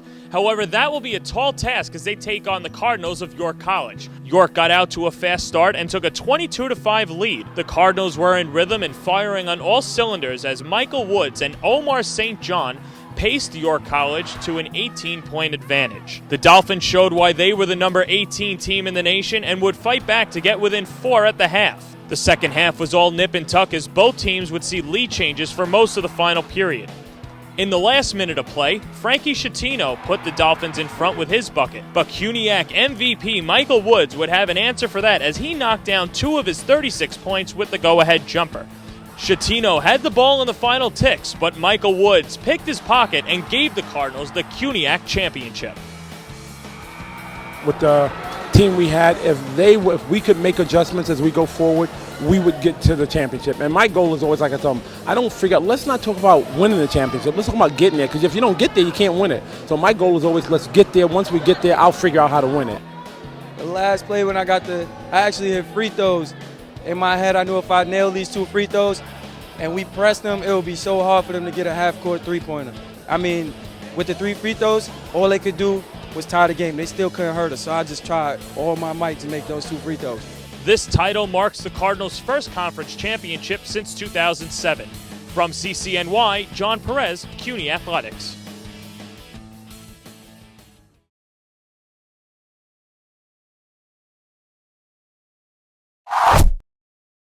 In what is becoming a formality for the Baruch Bearcats, the school from Midtown is looking for its 7th consecutive title against the... We're back here at halftime where CCNY leads the College of Staten Island by a score of 1-0. And Patrick, the Dolphins were really dominated in that first half. I thought for most of the half by CCNY.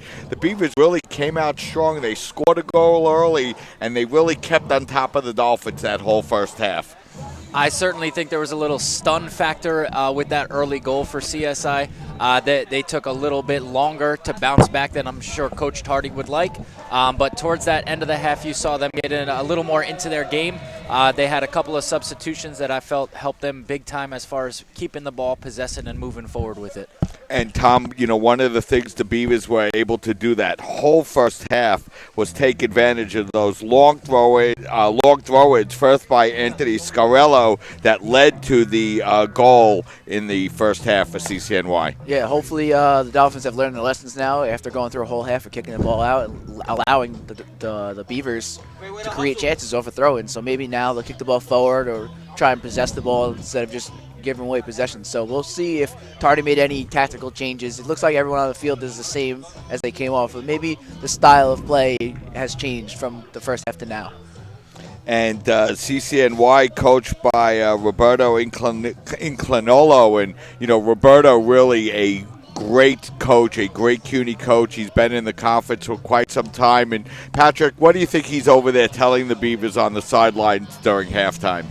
Just keep the confidence up. Make sure that you have faith in your game plan and try not to do too much. You want to stay within yourself and allow the game to come. Chasing anything, especially with a 1-0 lead. You want to make sure that you come out. First 5 minutes are crucial to make sure that you settle in, don't give anything up early, and go from there. And what do you think Coach Tardy was telling the Dolphins at halftime? I'm interested to see whether or not he'll change his tactics up a little bit to get a little more high press action as far as pressing the backs of CCNY, or whether or not he's still going to let them play around the back. As we see that Matthew Roca is coming out to start. So he came in the first half as a substitute, and he will start here in the second half as we're underway. The Beavers will go from left to right, the Dolphins from right to left here in the second half as CCNY with that early goal by Syed Haida lead by a score of 1-0. As we're in the second of two here at Brooklyn College, the women's team in overtime on the goal by Samantha Wizakowski in overtime defeated Lehman College by a score of 2-1. Here CCNY looking to win a CUNYAC championship lead by a score of 1-0. Ball played up high along the far sideline and out of bounds, so it'll be a throw-in here for the Dolphins. Early on here, it looks as though Coach Tardy is going to go ahead and stick with his deeper line of confrontation, showing a little faith in the substitutions that he made and the personnel decisions that he's gone with. And I think that's the right move, especially still this early. Rocca will look to get on the ball a little bit more and hopefully finish off one of the chances that he was able to find in the first half. You know, one of the things that CCNY was so effective at in that first half was really putting pressure on the Dolphins. And, you know, Patrick, if you're CCNY, you want to try to avoid getting into a defensive shell too early.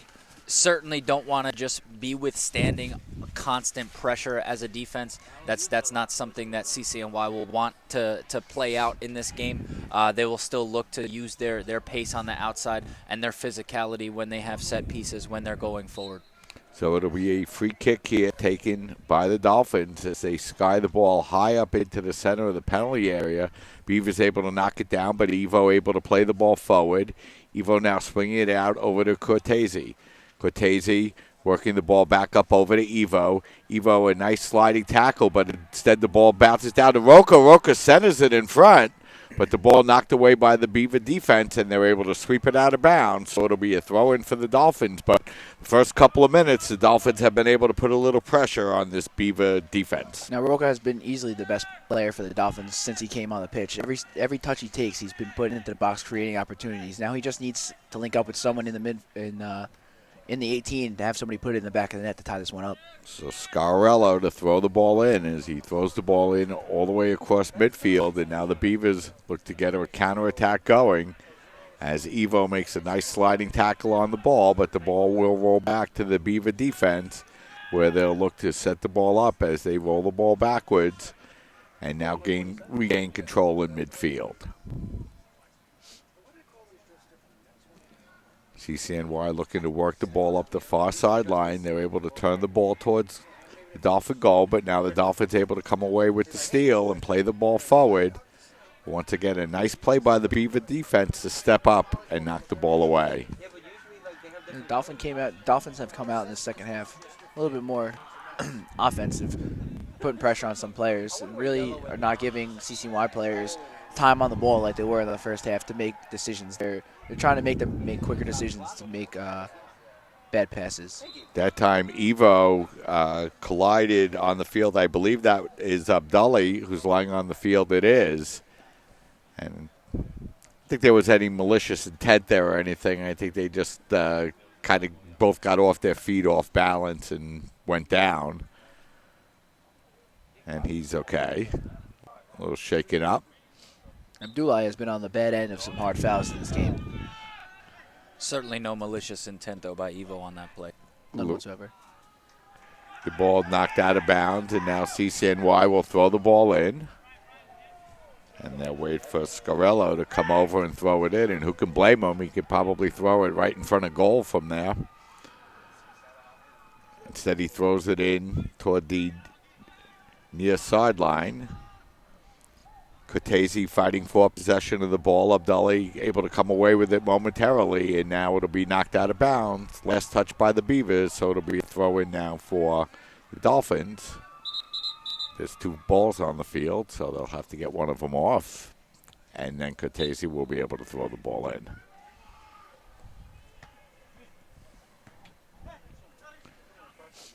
Ball played forward, and that time there's a collision as Abderrahman is knocked down to the floor, and now the Beavers looking to attack the ball as that's Daibi with the ball. Daibi working against Papaniku and Iman. He's still able to maintain possession. He gets past both of them, steps inside the penalty area. Cortese knocking down the CCNY attacker, and then Abdulli knocking the ball wide. And, you know, Patrick, that whole play started when Daibi was able to get past 2 CSI defenders on the far side and break right in toward goal. He certainly showed his strength on that play. He was very strong to win the ball, shielded off, and then had a nice little nifty turn to make himself free in the box. So the ball is going to be played forward, and so CCNY with a big scoring opportunity there, and played just over 5 minutes here in the first half, and that was a very hard foul that time by Diaz, and that one did have a little malicious intent to it. Yeah, he didn't seem to get the ball there. He seemed to just go for straight by. Yeah, and he was very fortunate, I thought, not to pick up a caution on that one. Instead, it'll just be a free kick now for CCNY. The ref will have to start handing out some cards, though, before he starts to lose control of this game. Scarello takes the free kick, and it's going to be skied up in the air now. As the ball comes down towards midfield, and the Dolphins looking to get an attack going. Instead, it's going to be Lariche to head the ball away. Cortese skies the ball up. Headed back by Scarello. Diaz not able to come away with the ball. And Diaz with a very hard knockdown. Nothing called, and now Diaz with a little bit of momentum. Diaz collides with the Beaver defender, and the Beaver's able to come away with the ball. So Diaz playing very aggressively here in the second half, but the Beavers able to turn away the challenge. That's what the Dolphins needed. They needed the aggressiveness to Iman, sorry, Tom. Iman looking for Lefkowitz, but the pass over his head. And now it's going to be Papaniku on the far sideline, but the ball will go out of bounds. It'll be a throw-in now for CCNY. Something that we're seeing here, we see Brian Evo, that Rookie of the Year. He's playing a little bit further back in the formation, and it looks as though Tardy is going to count on him to distribute that ball a little more direct in the second half for their offense. So the ball knocked out of bounds, and actually it'll be a foul, and it'll be a free kick now for the Dolphins just inside of midfield. As they sky that ball high toward the top of the penalty area, Roca tries to head it away. Instead, it's going to come down now onto the foot of Reders Miktovic. I'm a little surprised, Mike, that we haven't seen the likes of Marcin Klim yet. You know, he's come off the bench all season, and he leads the team in goals with 9, and he normally comes in and finds a way to put one in the back of the net almost every single game. So it's a little shocking to be down 1-0 here, to not have Marcin Klim come into the game for a real goal-scoring threat. We haven't even seen Marcin here this afternoon. So that is a little bit surprising. As the ball is headed up in the air, and now Agbula and Manny Agbula, Tom, who had been playing so well and creating so many chances for the Dolphins, really has been also very quiet here this afternoon, very effectively neutralized by CCNY. Yeah, CCNY has done a good job. Also, it might be the position change. He's been playing more of a winger all year, and Tardy has him starting up top today. So maybe the less space he has to run with. Normally, he likes to run along the side, create space, cross that in, and run into the box. So it looks like with the condensed amount of space, he's not able to be as effective as he has been. Iman able to come away with the ball, and now the Dolphins Get the ball out over to Evo. Evo rolls it back to Diaz as Diaz is going to sky the ball up toward the penalty area. Roca collides, and the ball bounces onto the foot of Evo. Evo knocked down now as play really starting to pick up here, and this is going to be a foul on CCNY. And, Patrick, this is going to be a foul in a place where the Dolphins can threaten, but there's still a CCNY player down in the penalty area, and that is Saeed Haida, the goal scorer here from earlier today. Certainly, I think right from this distance, Evo's got a choice to make. Is he going to want to try to put this ball on frame with a shot right from the free kick, or is he going to try either a nice set play that they might have already worked out from training, or maybe just a dink over the top to get the ball to land right on that PK spotter around the back of the 6-yard box to put him under real pressure. As you see the ref backing Evo up, it looks as though it might be more of a service than a shot on this one. Yeah, that looks like it might have been just enough to take that option away, but let's see what they do. CCNY, 3-man wall in front of Evo. Here comes Brian. Brian chipping it in towards goal, and that time a nice play by Burkow, not only to make the save, but hold on in front of the charging Roca. You know, if Brian put that ball more towards the back post there, Roca probably would have had more time to get after the ball, maybe even redirect it towards goal instead of it just bouncing off the ground into the keeper's hands. So a big opportunity there for the Dolphins, but Burkow up to the challenge for CCNY. Abduli with the ball. Abduli looking to work against Roca. Now rolling the ball back into the center of the field, now getting the ball back.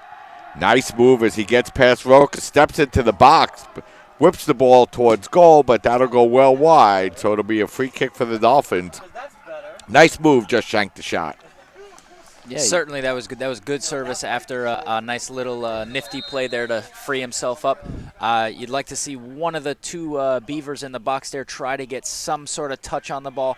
Any sort of deflection will work, especially when you're right in front of net like that. So Gioli will take the free kick here for the Dolphins. Clock stopped once again, and official has stopped the clock a couple of times here in the second half. Just when it really looked like they were just setting up the ball, it's pretty interesting. As the ball is going to be chipped down the near sideline, Papaniku cannot keep it in play, so it'll be a throw-in for the Beavers, and the throw-ins have been a problem for the Dolphins all day long here this afternoon. You know, Mike, it looks over there like Coach Roberto is getting a little frustrated at the referee for constantly stopping the clock, because not only is it stopping their momentum, but it's giving CSI more time to either get back or just stay in this game. So the ball will roll out of bounds, and it'll be Gioli to take the free kick now for the Dolphins. Gioli skying the ball up towards midfield. Ball bounces around. Diaz fighting for the ball, and you can really feel the intensity on both sides sort of ramping up after 10 minutes of this second half, starting to feel like like you said, a real championship caliber game. Yeah, 1-0. Both teams looking to win a CUNYAC championship. Ruben Diaz really playing hard here in the second half, Tom, for the Dolphins. Yeah, and that's probably what Coach Tardy preached at halftime, physicalness, and Ruben Diaz has really taken that upon himself to really kick it into gear and start laying some physical hits. As Zumanski makes a sliding tackle on the ball, it goes off. Last touched by the Beavers, so it'll be a free kick now for the Dolphins. As that time, Fedorsi just gets shoved down from behind, and a lot of physical play here for both teams here in the second half. Game getting a little chippy through the first 12 minutes.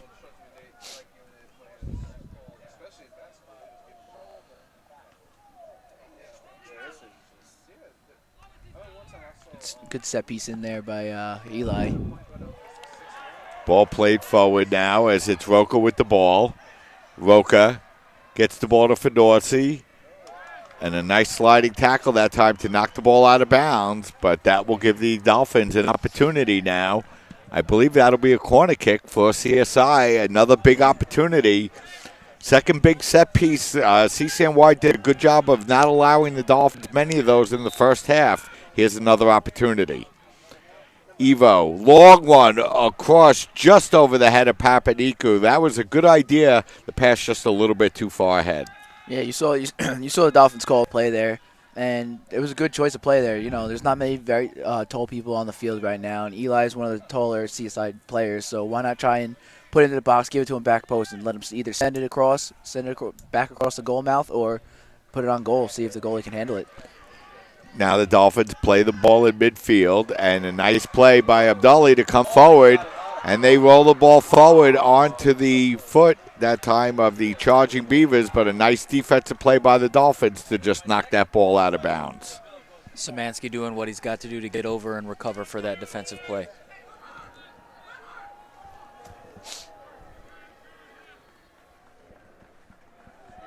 Szymanski, the 3-year starter for the Dolphins, really one of their solid defenders. And so it'll be another throw-in for the Beavers as Zaccararo, look at that, throw-in right in towards goal, creating all kinds of problems for the Dolphins as the Dolphins were able to knock that one away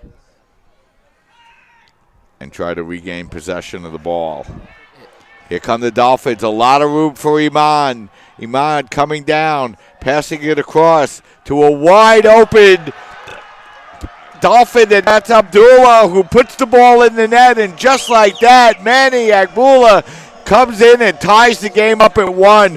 What a beautiful play by Agbula. Took his time, set up, and buried the ball in the back of the net. Dolphins tie the game up 1-1. Showed great composure in front of goal, took his chance and took it well. Oh yeah, Agbula really set himself up for success there. He waited, he held his run. Sometimes you see rookies get overexcited, run into the offside position, but he waited, held his run, got a perfect pass from Imam, and just buried it in the back of the net like he's been doing all year. And, you know, for the last few games, it's been Brian Evo and Manny Agbula for the Dolphins. Tom Agbula has really been very effective. He's either been setting up the goals or scoring them himself. Yeah, these past three games in this playoff run here, the Manny Agbula has really turned on the Jets. Eva, what do you got for us over on the sideline? Guys, Coach John Tardy had really felt like his CSI Dolphins were unlucky in that first half that they weren't able to put the ball in the net. Diaz, with this goal here, tying it up, is exactly what these Dolphins needed to get back in the game. Back over to you. Thanks, Eva. And a big goal there by Manny Agbula. The Dolphins really needed that one. And now it's a 1-1 game. And it's been 2 exciting games here this afternoon, Tom. The Dolphins took a 1-0 lead against Lehman. Lehman tied it up. Here CCNY took a 1-0 lead, but the Dolphins have come back to tie it up. Yeah, this looks almost like exactly like a carbon copy of the women's game we saw prior to this. And Patrick, in the first half, CCNY really kept the pressure on the Dolphins really almost the entire half. But here in the second half, it seems like they kind of pulled back a little bit, and the Dolphins were able to regain the initiative. I would certainly agree with that. The CCNY Beavers, they've gone a little timid in their resolve as far as having that 1-0 lead, and now they've paid the price for that. And you saw a little bit out of shape on that breakaway. It was about a 3 or 4 on 1, and the keeper was a bit out of position to start the play. Never could recover to set his feet to make a good attempt at the save. As CCNY now throwing the ball right into the penalty area, and it's, I believe, Szymanski who comes over and knocks the ball away. Papaniku fighting on the sidelines with Dybie for the ball. It's going to go out of bounds, and it's going to be a throw-in. A little bit of frustration that time by Lemfia Dybie, yelling at the official a little bit after the call. Dolphins play the ball forward as Agbula looking to break in on the ball, and Agbula with a lot of speed and not able to get it, but now it's Roca over to Agbula. Agbula trying to break in on the near side. The ball's going to be knocked away and played back now, and it's Cortese with the ball. Cortese trying to break in. The ball's going to be knocked away, and we're going to have a whistle on the play. Not sure what the call is. They mad. The CSI fans are mad. I guess one of the Dolphin players committed a foul, so the Beavers will have to go back and take the free kick now. 1 minute remaining in regulation. 1-1, Dolphins and Beavers. It looked like the Beavers were playing for. We're trying to just hold on to that 1-0 lead and just trying to end the game that way, as opposed to finishing the game as they started with their constant pressure, and they paid dearly for it. Endo just returning to the Dolphins after missing a few games with a suspension. Really hasn't played that strong a game so far, Tom, for CSI. Yeah, certainly not. Hopefully he'll be able to pick it up. Agbula with the ball, and now we're going to have a whistle and a foul called, and this is going to give the Dolphins a little bit of an opportunity, as Evo will certainly have an opportunity to either play that ball in towards goal or certainly put the ball in scoring position for the Dolphins. And with that substitution with Endow, now you've got a big body in the box that can go up and challenge for this ball. And Endo's had a couple of big goals for the Dolphins off of these set pieces during the year. As Evo putting the ball in front, it's going to be headed out of bounds, but now the Beavers give away a corner kick. Yeah, so Brian really didn't put enough power into that one. Tried to put it near post, but wasn't able to pass the defensive line. So maybe he'll be able to give himself another chance here with this corner kick, put into a better position and allow his teammates to get a shot. Free kick now. As the ball comes across, the Dolphins able to head it back into the center of the penalty area. The ball's played up the center of the field. Iman looks like he might have hurt his ankle a little bit as he's down on the field. And here comes CCNY looking to break on the play. Diaz not able to catch up. The ball getting fed across. As that time Dolphins the Beavers put just a little bit too much on the pass. Patrick, the Beavers looked really dangerous on that play. The pass just a little bit too far ahead. They might have lost a golden scoring opportunity on that play. Yeah, that was a good counterattack there by the Beavers. Just too hard of a pass.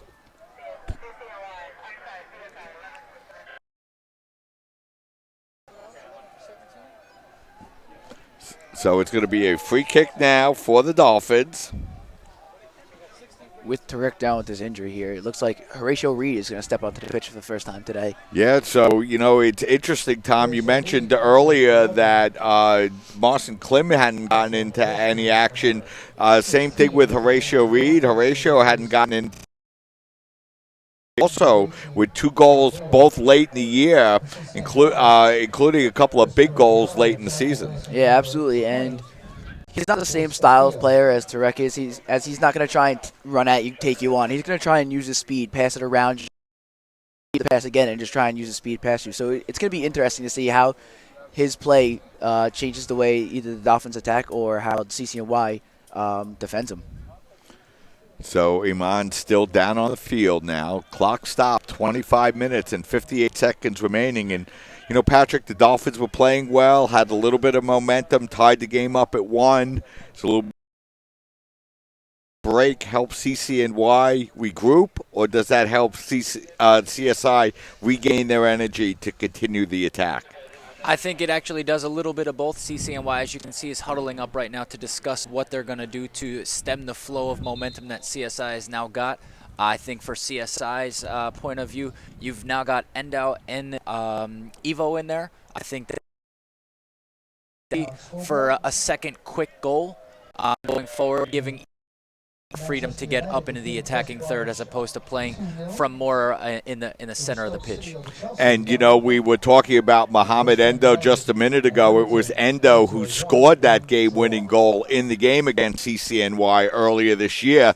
And now almost a carbon copy here. Dolphins fell behind 1-0, tied it up at 1. Endo got the winner. That gave them that 2-1 lead. And, of course, if you're a CSI Dolphin fan, that's something you wouldn't mind seeing once again. Yeah, and in that game, Endo had been threatening all game with the corner kicks. He put his head on the ball and threatened to score all game. And finally, towards the end of the game, finally put one in the back of the net. So it's going to be a free kick now for Gioli. Gioli playing it up into the center of the field, and we're going to have a whistle and a foul called on the play on CCNY. A little bit of a dangerous play, getting up and inside and hitting the Dolphin up in the air. And that free kick is blocked, and that player, of course, was nowhere near 10 yards away when he blocked that free kick. No, certainly not. And the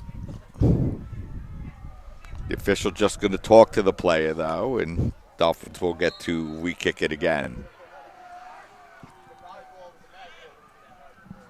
Ball played up into the penalty area, headed across nicely, but a nice defensive play by CCNY to knock the ball away, and now it's Evo with the ball. Evo's going to be knocked down to the ground, and we're going to have a whistle and a foul, and Abdullah is probably saying, I've been getting pounded all day game long, and you're going to call that one on me? Yeah, I mean, I can see the frustration on his face for that because that was kind of a soft foul, but momentum has really switched here from the first half to it being all Beaver. This is all Dolphins. Tazy playing it into the center of the penalty area. It's going to be headed away, and Zumanski will come back to play the ball for the Dolphins. Zumanski's pass nearly stolen away, and now it's CCNY with an opportunity to get a counterattack going. Diaz is going to play the ball back to Gioli. A little bit of a dangerous play, but a nice play by Gioli to knock the ball away. And now Roca will get called for the handball for the Dolphins. And you also see Gioli. You'd like to think he's taking into account that long throw when he's making that clearance more up the field than out of bounds. Absolutely, because we saw in the first half how he just cleared that ball to the sideline. He pretty much thought, not this time because I don't want to allow CCNY to get that chance. Ball now played up over to the far side of the field, and CCNY really needing to do something to get themselves back on track offensively. They've certainly shown the ability to put offensive pressure on the Dolphins here this afternoon. Yeah, the Dolphins' defense really has stepped up in the second half. I don't know if it's because the Beaver attack has pretty much been non-existent or the halftime talk really inspired the Dolphins to step it up. Now it's CCNY playing the ball as they look to chip it into the center of the penalty area and then knocking the ball out of bounds for the Dolphins. And those knocking the ball out of bounds plays have been very dangerous for the Dolphins here this afternoon. And I'm not sure what that play was there by CCNY. Yeah, relinquishing possession on a throw-in, sort of unforced error there, if you would. That's the Dolphins with possession of the ball. 23 minutes remaining in regulation time. 1-1 the score, Dolphins and the Beavers. Diaz gets the ball back, and it's going to be played on the near side now to Cortese. Cortese up in the air towards Evo, and now it's going to be Roca with the ball. Roca, Abdullah coming over, making a nice defensive play to come away from the ball, and this time he's going to be taken down and draw the foul. Seems Lefkowitz is coming to the game now to give Agbula a break, quick breather, let him regain his energy so he can sprint it out the last couple minutes when he comes back into this game. Yeah, big goal by Manny to tie the game up for the Dolphins. As the clock rolls towards 22 minutes remaining here in the second half. Endo with the ball for the Dolphins. He'll swing it out now to Diaz. Diaz really tried to set the tone for the Dolphins here in the second half, coming out playing very physically, very aggressively, and helping turning the tide around here in the second half and getting the Dolphins back in this game 1-1. But now it's CCNY looking for the attack. It's Daibi. Daibi working against Papaniku, but Eli able to knock the ball away and now feed it up the far sideline, and here come the Dolphins looking to counterattack. But a nice defensive play by CCNY to knock the ball away. Ball's going to roll out of bounds over the far sideline, and the Dolphins will throw the ball in. One thing we're noticing as well with Evo stepping up, Abdullah's having to do a little bit more defensive work, which is detracting from his presence in the offensive third. It's definitely stemming a little bit of the flow for CCNY when they get into that last third of the field looking to create something offensively. Yeah, they really didn't have to worry about that in the first half as CSI really couldn't connect, get him the ball to really be a threat. Now with the Dolphins getting Brian Evo the ball, they really got to account for him, and it's kind of quelled the CCNY attack. Evo now with the ball out on the far side of the field. Evo trying to get through. He's knocked down to the ground. Nothing called. And now the ball is going to be rolled back and played toward the center of the box, and it's going to be knocked away. But the Dolphins still able to maintain possession. And now it's CCNY coming away with the ball and looking to counterattack quickly. And these are the sorts of positions where you'd like to see Abdullah able to get up and support his teammates on the offense. But unfortunately, because he's starting from such a defensive position, he's not able to be a part of that counterattack. And now Zumanski knocks the ball out of bounds as the Beavers were trying to press forward with numbers, and that's going to give CCNY an opportunity to throw the ball in. And, you know, Patrick, these throw-ins are essentially free kicks for CCNY. And we've certainly seen CSI struggle a little bit with the physicality, just the size of CCNY and their presence in the box there. But they do well to clear their line now. Yeah, that time Reed able to get the ball away and play it up in towards the CCNY center of the field, where the teams are fighting for possession of the ball in midfield. And Evo comes away with the ball for the Dolphins. And, you know, when the Dolphins are playing well, Tom, the ball's on the foot of Brian Evo a lot. Absolutely. He is the controller. He controls the flow, the speed, everything, how the game is played. And if it's not going through him, the Dolphins just aren't being successful, as we saw in the first half. As the ball is rolled back, and CCNY now playing the ball back. And, you know, the Dolphins looking to get the ball back, and now it comes on the foot of Agbula. Agbula looking to break in, and the ball knocked away. And, you know, Patrick, I was just about to say that CCNY had done a nice job of stabilizing the game and maybe taking away some of that CSI momentum, but a great pass to Agbula that got the Dolphins on the attack once again.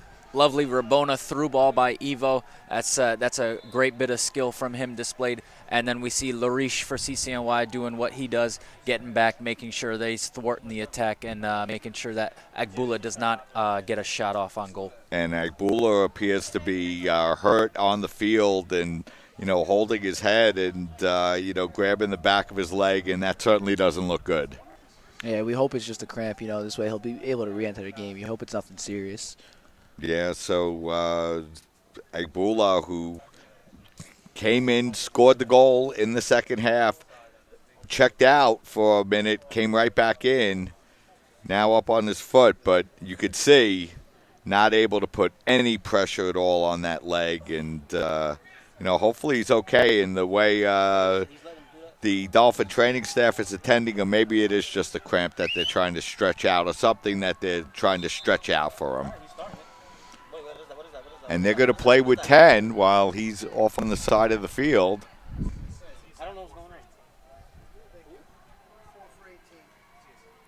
As actually, it looks like the Dolphins will substitute Klim into the game. So Klim has come into the game. As Lefkowitz puts the ball across the box, it bounces across the center of the penalty area, and now it's going to sky up over to the near side of the field. Haradi with the ball. Loses possession, and it'll be a throw-in for the Dolphins. Cortese throws it into Lefkowitz. Lefkowitz rolling it across the field. It's Fedorsi. Fedorsi rolls the ball out onto the far side of the field as the Dolphins look to set up the attack, but they give away the possession, and here comes CCNY looking to counterattack. Nice pass there. Haradi with the ball. Haradi feeding it out over. Now over to the near side. It's Abduli with the ball. He rolls it back into the center of the field. It's going to be played there by Amasa. He loses possession, and now it's Endo with the ball for the Dolphins. Endo feeding the ball up over to Klim. Klim knocked down from behind. Nothing called on the play. And now we're going to have a whistle. And I'm not sure what the call is, but, you know, Marcin Klim, who really hasn't played at all today, Tom, really could be the X factor for the Dolphins. He should have a lot of energy. He has a lot of speed to begin with, and, you know, coming in after 70 minutes against some tired defenders could open things up for him. Yeah, absolutely. He plays more of the target man to Manny Agbula's speed. Now, I know Manny Agbula just went out with an injury, but look, it seems that Lefkowitz has moved up, and he has just as much speed as Manny Azbula does too. The combination of the target man and the speed man is going to be a nice combination, and Marson will look to put the ball in the back of the net like he has done so many times this year. So Horatio Reed, one of only 2 seniors on the CSI men's soccer team, down out on the field. And now he's up on his feet, but he seems to be a little bit shaken up as well. So he hobbles off. So in the period of about 2 minutes, Horatio Reed and Manny Agbula both come off the field for the Dolphins. Yeah, you hope they're both okay and be able to come back into the game, as they're both crucial members of the team, and they both bring a different dynamic. So the ball is played now by CCNY as they chip the ball up towards midfield, as we're now inside of 17 minutes, 15 seconds remaining in regulation time. 1-1 the score, Dolphins and Beavers. Zumanski playing the ball forward. And now the Beavers are going to roll the ball back defensively. And now roll it across the field over to Lariche. Lefkowitz comes away with the ball. Now it's Evo. Evo gets through a double team, but his pass is blocked away nicely and played back by Diaz. Diaz skying the ball up forward. Beavers able to head the ball away. But it comes down now to Fedorzi. Dolphins looking to build the counterattack up here. As they roll the ball out into the center of the field. Another lot of contact and nothing called. Yeah, just let the guys play. And now CCNY comes away with the ball. Lavelle with the ball. Feeds the ball out over to Haradi. Haradi chipping the ball up, looking for Abdulli. A nice move. He gets inside of one defender, and he's knocked down from behind. And the Dolphins come away with the ball, so the officials really letting a lot go on here in the latter stages of the second half. 16 minutes remaining here in regulation. That was a nice slide tackle there by Nerman Katesi there. Really got all ball and didn't allow Abdullah to get in towards goal. So yeah, no appeal from Abdullah either. It had to be picture perfect, and he was there. Scorello throwing the ball in, gets it right into the penalty area. Now CCNY able to chip the ball across. Very dangerous, but no Beaver there to make a play on the ball. As the ball is going to be knocked out of bounds. Last touch by the Beavers. So it'll be a free kick now for the Dolphins. Good defense there by Tarek Imam, not jumping in and letting the CCNY player make the first move. So as we approach 15 minutes remaining, it really gets to be a nervous time, Patrick. Even the simplest play in your defensive zone could be nerve-wracking when the ball starts to spin or bounce or make any kind of move. Certainly want to be sure of yourself on any play in your defensive third right now, and want to make sure that you're, more than anything, you're in correct shape and composed on the ball. Abdulli with the ball, skies it up high in the air. The ball comes down into the center of the field, and now it's Evo with the ball for the Dolphins. Evo fanning the ball out. The Dolphins looking to play the ball ahead. They're looking to get the ball onto the foot of Klim, but instead it's going to be Lariche to come away with the ball over to Laval. Laval chipping it into the center. Endo able to get a foot on it, but not clear it out, and now CCNY looking to turn the ball towards goal. Abdulli with the ball, feeding it to Amasa. The ball knocked away by Diaz. He's going to knock it out of bounds, but once again, will give up a throw-in. I mean, it's a lose-lose situation there for the Dolphins. That ball is either going to go out of bounds for a corner kick or, push him back a little bit and make him throw the ball into the box. So the throw-in upcoming. Scorello to throw the ball in. Long throw into the far post and wide open. Right there was Haradi. Golden opportunity for CCNY. Just flat out missed that one. That could easily put the Beavers up 2-1 there. Haridi's had a real influence on the game in the last couple of minutes. He's been a good response to Endo for CSI. And CCNY has been able to use him well, and he's going to be their target man every time that big throw's coming in. And that time they were able to find him, he just unable to put it in the back of the net. Let's go over to the sideline. Eva, what do you got for us?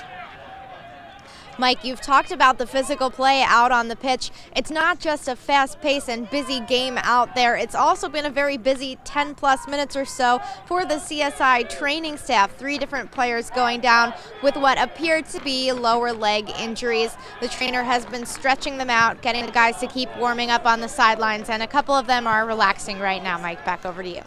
Thanks, Eva. So 1-1 the score now. 13 minutes remaining here in the second half as now CCNY looks to go into the box, and we're going to have a whistle and a yellow card issued to the Dolphins and a foul called right outside the penalty area. And, actually, could that be a card for diving on the CCNY player? Interesting call there, Patrick. What'd you think? I'm not sure about that one. It looked as though there may have been contact. I'll be interested to see the replay on or whether it was indeed simulation. I agree with you there, Pat. I mean, it did look like he was hit up a little bit. Maybe not enough to go down. He probably embellished a little bit, but nonetheless, there was a hit there. So a yellow card issued. No further damage done, and the score remains tied as Cortese comes back with the ball. Now it's Zumanski forced to play the ball out to the far sideline out of bounds, so it'll be a throw-in now for CCNY. So that yellow will be on number 12, Christopher Laval, as Zaccarello will come in and throw the ball in once again. It's the Dolphins able to keep the ball in along the near sideline, but CCNY able to come away with possession of the ball. Now it's Endo with the ball. Endo up over to Evo. Evo has the ball knocked out of bounds. It's going to be last touch by Hyder, so it'll be a throw-in now for the Dolphins. Crucial touch by Hyder there, or else Evo might be in on one-on-one with the keeper. Dolphins throw the ball in, then unable to maintain possession, and now it's CCNY coming away with the ball. And you know, I felt over the last couple of minutes, Patrick, that CCNY has begun to get a little bit of the momentum back on their side. I would certainly say so. As we see Abdullah streaking down the right side, that's exactly what CCNY is looking for in terms of their offense, and right now they're getting it. As the Dolphins able to clear the ball out of their penalty area and now look to bring the ball up the near side, but the give and go between Lefkowitz and Cortese goes out of bounds, and it'll be a throw-in once again for CCNY, and once again Scarello will come in to take it. CCNY pleading there. That should have been a handball on the box. Here comes the throw-in as the clock continues to run now with 10 minutes and 35 seconds remaining.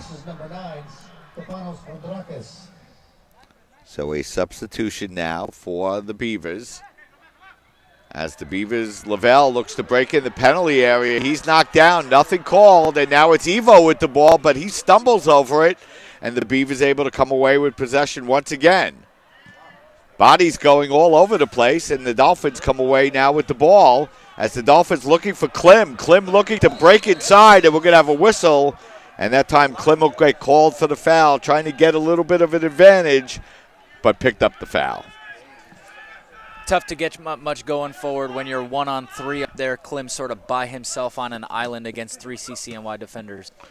Cortese playing the ball up now over to Evo. Now it's Lefkowitz with the ball. Lefkowitz playing the ball into the center of the pitch now.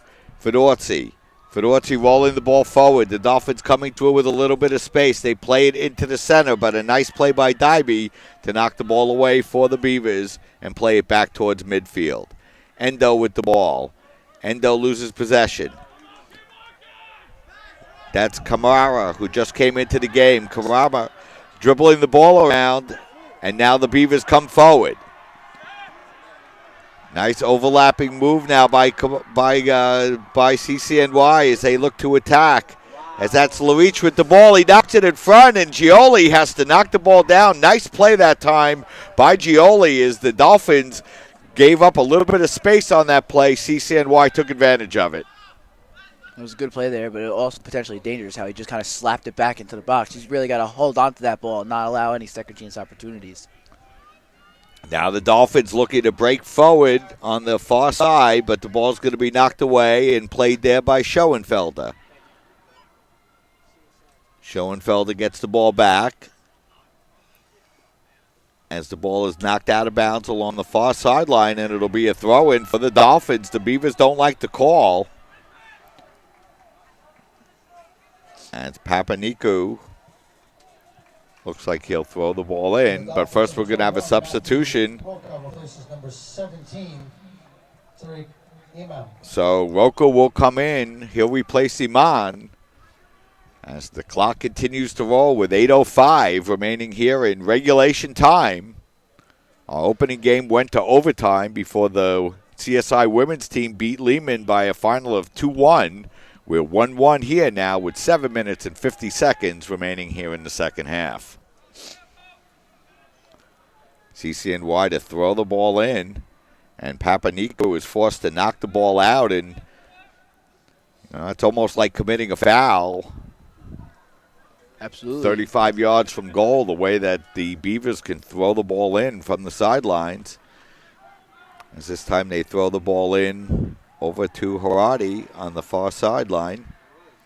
He looks to there by the Dolphins. He looks to work against Papaniku. He gets a nice ball in front, but Cortese able to come over and head the ball away. Evo knocked down to the ground, and coming away with the ball is Massa, but the chip towards goal, and Gioli will be there to play it for the Dolphins. Shot taken by number 18, Augustine Amasa. So Amasa's shot towards goal. It's played by Gioli, but the Dolphins give the ball away. And a nice defensive play at the last moment prevents a scoring opportunity that time for Abdullah. Lavelle fighting for possession of the ball. And now CCNY once again coming away with possession of the ball. Abdullah with the ball working against Endo. His shot's going to be knocked away, or his cross will be knocked away, but the Dolphins give away a corner kick, and now CCNY is the team that's been putting the offensive pressure on here in the last couple of minutes. Yeah, absolutely, Mike. You know CCNY is going to look to put the ball into Haradi's head here, see if he can redeem himself for that missed opportunity earlier on in this half. So the corner kick coming up here for CCNY as they play the ball in, and Gioli makes the catch on the line. So a hard liner, but right to Gioli, who makes the catch for the Dolphins. Looked to be a missed assignment on CCNY's part as far as the front post runner not being there when he needs to. Long kick by Gioli, goes past Evo, headed up in the air. Evo goes up high, but unable to get possession as Evo plays the ball forward. As the Dolphins are looking to regain possession as they play the ball down the far sideline. They were looking to get the ball to Lefkowitz. The ball knocked out of bounds, and this time it'll be a throw-in for the Dolphins. You know, the weather has really plummeted since the women's game, Mike. We was around 65, nice, warm, beautiful day. It's now getting on a little cold side. Yeah, it's getting a little chilly as the throw-in goes directly on goal. And coming out to play the ball will be Burkow for the Beavers. And that temperature drop will certainly make these hard hits that we're seeing sting a little bit longer than they would in a nice warm climate. Absolutely. Klim with the ball now. Klim turning back, gets the ball back to Endo at midfield. And Endo now farms the ball out to Papaniku. Papaniku on the far side of the field. Papaniku chipping the ball into the center of the field, but nothing but CCNY jerseys there on the play. Haradi with the ball. Haradi working his way over to the far near sideline. Cortese all over him. Now the ball played back. A nice move that time, working the ball up by Lariche.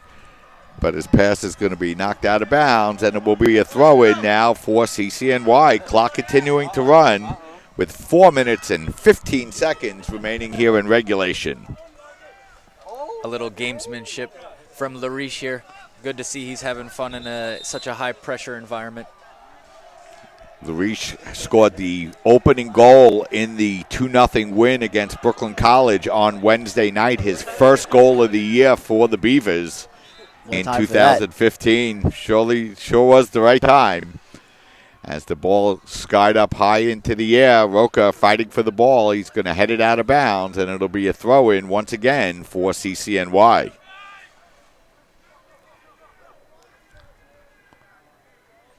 CCNY throwing the ball in towards goal. Endo knocks the ball away. It's going to go out of bounds. Last touched, however, by the Beavers, so it'll be a free kick here for the Dolphins. And in these last moments, I really expect to see players like Evo, players like Raka getting very forward to try to get a couple of extra looks on goal, make sure that there's plenty of bodies in the box when the ball's in the attacking third to try to steal one away here in the waning moments. Gioli's free kick played over to the near side as Abdulli has the ball go out of bounds, and it'll be a throw-in here for the Dolphins on the Beaver side of the field. Roca will come over and take the throw-in for CSI as he throws the ball up the near sideline, but it'll roll out of bounds, and that'll be a throw-in now for the Beavers.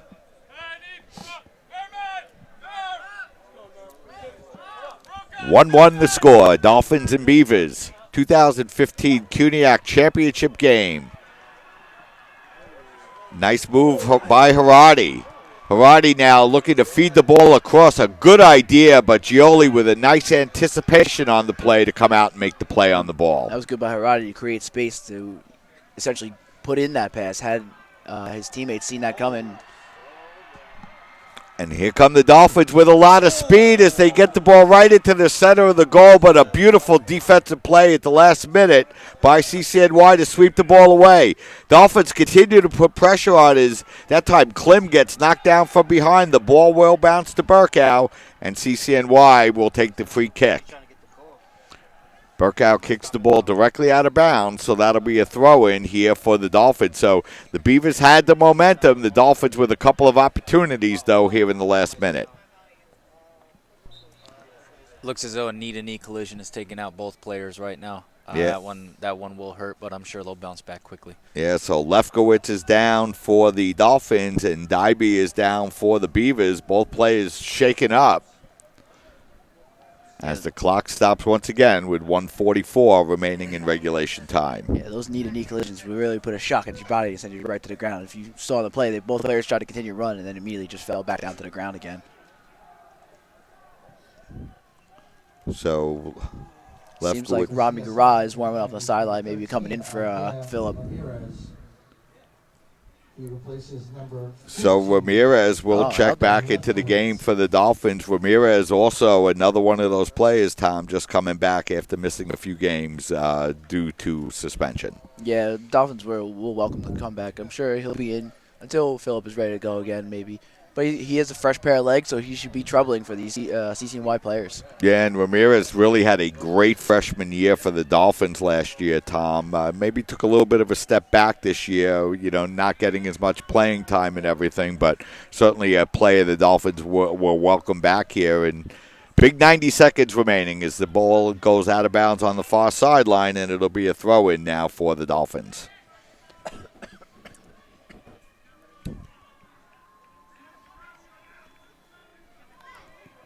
Here comes CCNY looking to counterattack. Abdulli coming all the way across. Ridden by Roca, but able to turn in towards goal. The ball knocked out of bounds, and it'll be a free kick now for the Dolphins with 1 minute remaining in regulation time. You saw a great defensive tracking run there by Raka to get back and force Abdullahi under pressure. So Gioli will take the free kick here for the Dolphins. As he skies the ball up towards midfield, it's going to be headed down on the play nicely as CCNY able to maintain possession as the ball is going to get knocked out of bounds, and it will be a free kick now for the Dolphins with 30 seconds remaining in regulation time. If you're the Dolphins, you don't want to rush here. You don't want a quick counterattack to seal a deal here for the Beavers. Gioli takes the free kick. He skies it up high towards midfield. The ball's going to be headed and roll out of bounds now as we're in the final 10 seconds. Cortese to throw the ball in for the Dolphins. It's going to be skied out of bounds, and that'll do it. That'll take us to regulation. 1-1 the score, Dolphins and Beavers. Yeah, if you were splitting this game in half, it was all CCNY in the first half, and then for a majority of the second half, the Dolphins really owned the game and allowed them to put in a goal and tie this one up to send this one into overtime.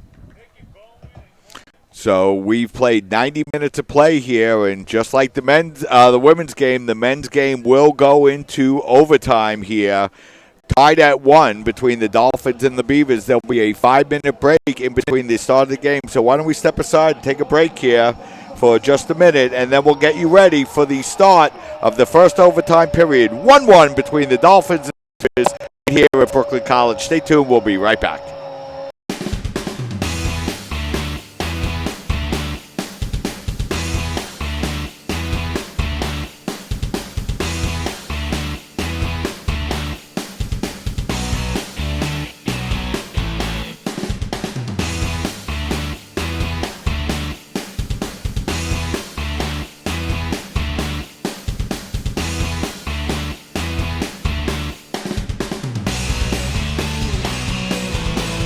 No one ever won a race because it was their turn. And guzzling the right sports drink never won all 3 sets. You can't talk your way through a tournament, and luck doesn't last. Real champions know that it takes more to do more, because wanting it just isn't good enough. You've got to be smarter, faster, tougher. After all, if championships were easy, everybody would have one. City University of New York Athletic Conference. Learn, play, succeed.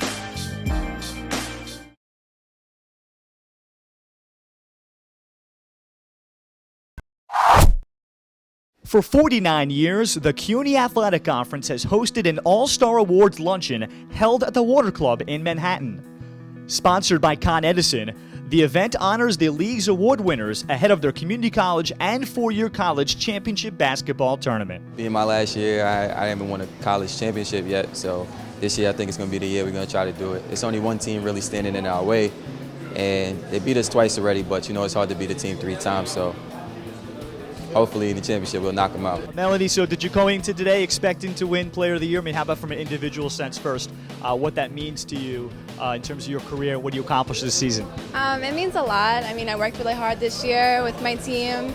It really could have gone to anyone, really. What are some of the things that you think you credit to having as great of a season as you've had this season? I really tried to get more leadership in my team. I really tried to push them along and just try my best out there. First of all, I want to thank my fellow coaches. This is a wonderful honor, and thank all of you. I really, really appreciate this. You don't go in thinking about this when any of these people who might have gotten it, they all deserve it. We all know what we go through as coaches.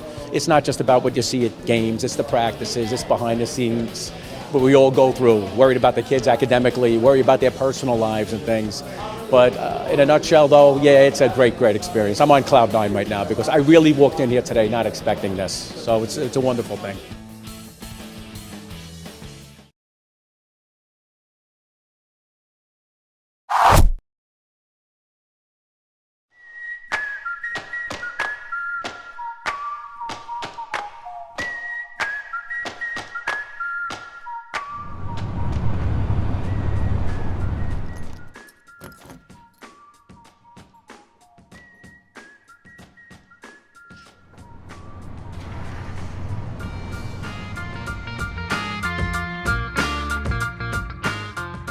I was born and raised in Brooklyn, New York, and I go to school in Manhattan.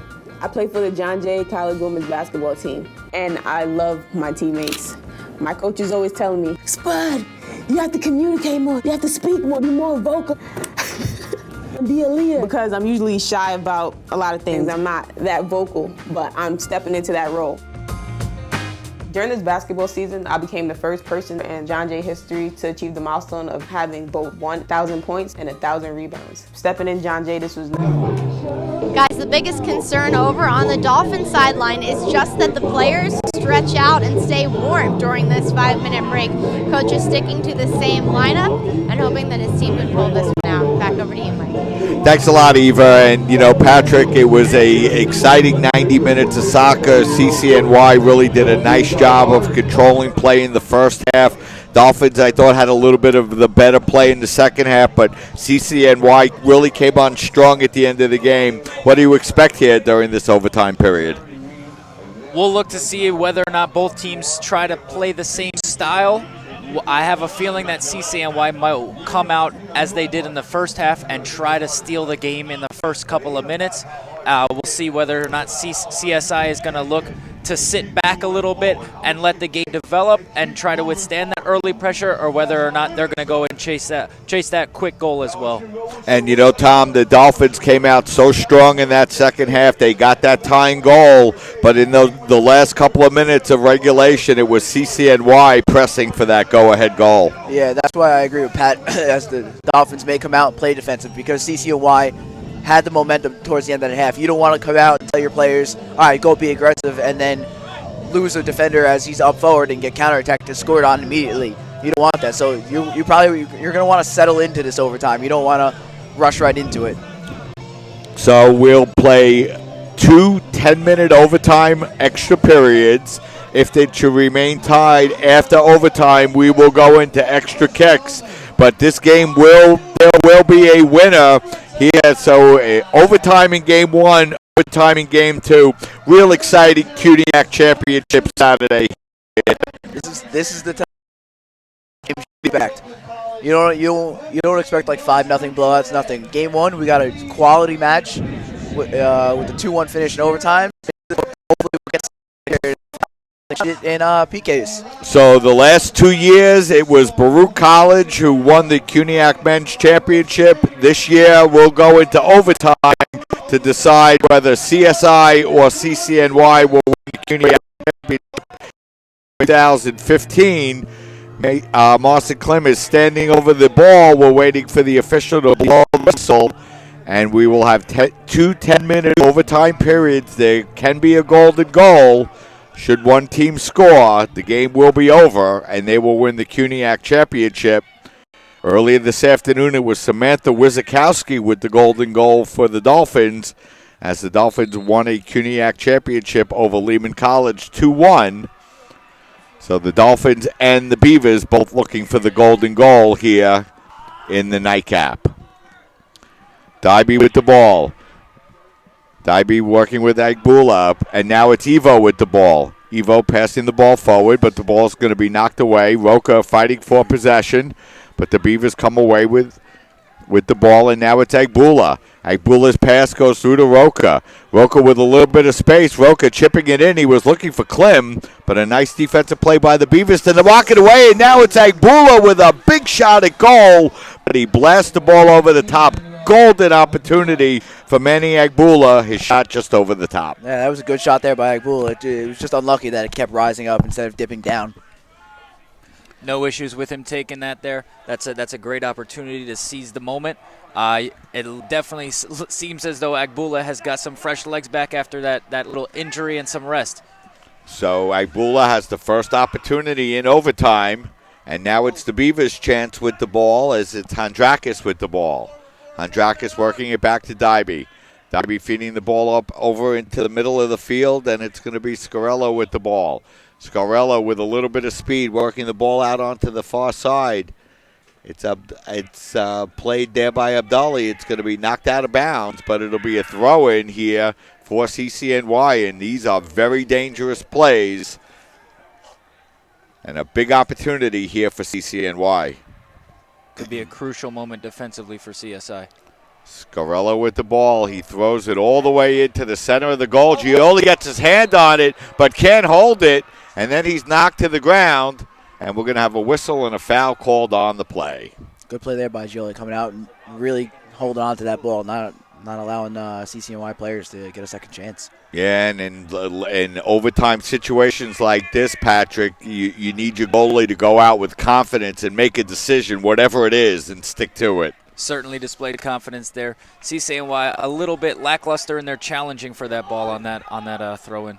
Dybee with the ball. Dybee looking to work against Papaniku. As he goes to the ground, then we'll have a foul. And, there's been so much contact here today. I thought that time Dybee might have just lost his feet and kind of slid down to the ground. And that time the official caused the foul. And that will be a big free kick opportunity now for CCNY. Yeah, look for the in-swinger here right at the back post, right outside the 6-yard box where it's no man's land for goalie. You can't really come out and risk having a little chip over your head. So Scarello will take that free kick. He chips it into the box. The Dolphins able to knock it over towards the far sideline and near sideline, I should say, keep the ball in bounds where Scarello is there to play it. And now it's Agbula with the ball, and the Dolphins coming through with some numbers. Evo looking to run into space along with Clem, but Burkow able to come over and knock the ball away. That was a very dangerous opportunity. The Dolphins just passed the ball a little bit too far ahead. Yeah, just too much power on that. Maybe curl that one next time, keep it towards the center of the pitch. You had two guys wide open running onto that ball. That was surely going to be a goal if CSI was able to connect that pass. Yeah, that was a very dangerous play. CCNY very fortunate. Need to stay a little bit more balanced as that ball gets, Agbula gets knocked down to the ground, and the ball's going to be played there by Scarello. Scarello feeds it up to Dybee, but the ball's going to roll back to Diaz. Diaz now rolling it back to Ramirez. Ramirez chipping the ball out into the center of the field as Evo is knocked down hard from behind, and we'll have a whistle and a foul called on the play.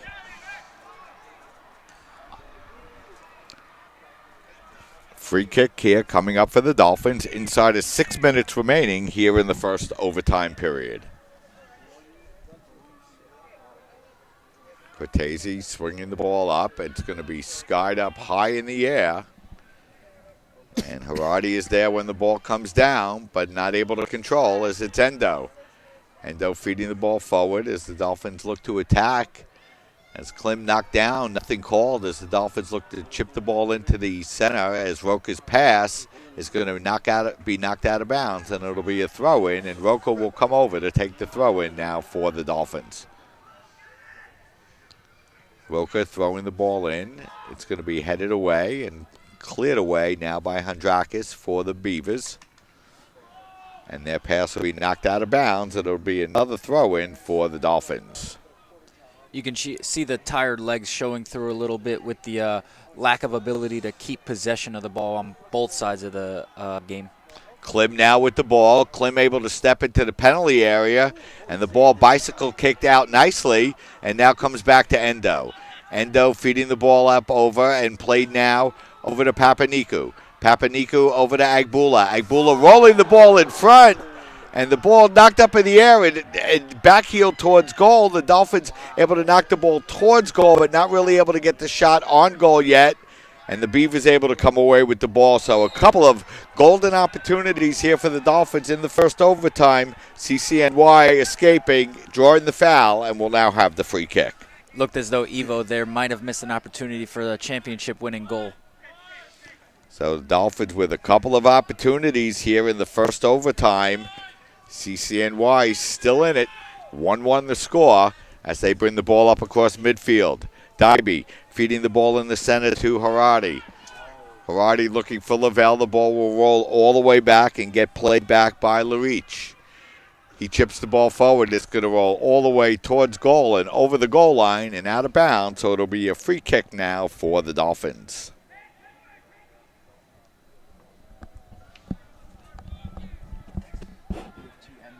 Gioli will take the free kick now as the ball gets rolled up onto the near side, far side, and it's Cortese with the ball for the Dolphins. Cortese rolling the ball up, and the ball is going to get knocked out of bounds over the far sideline, and it'll be a throw-in now for the Dolphins. As the Dolphins continue to work the ball up the far side of the field here in the first overtime.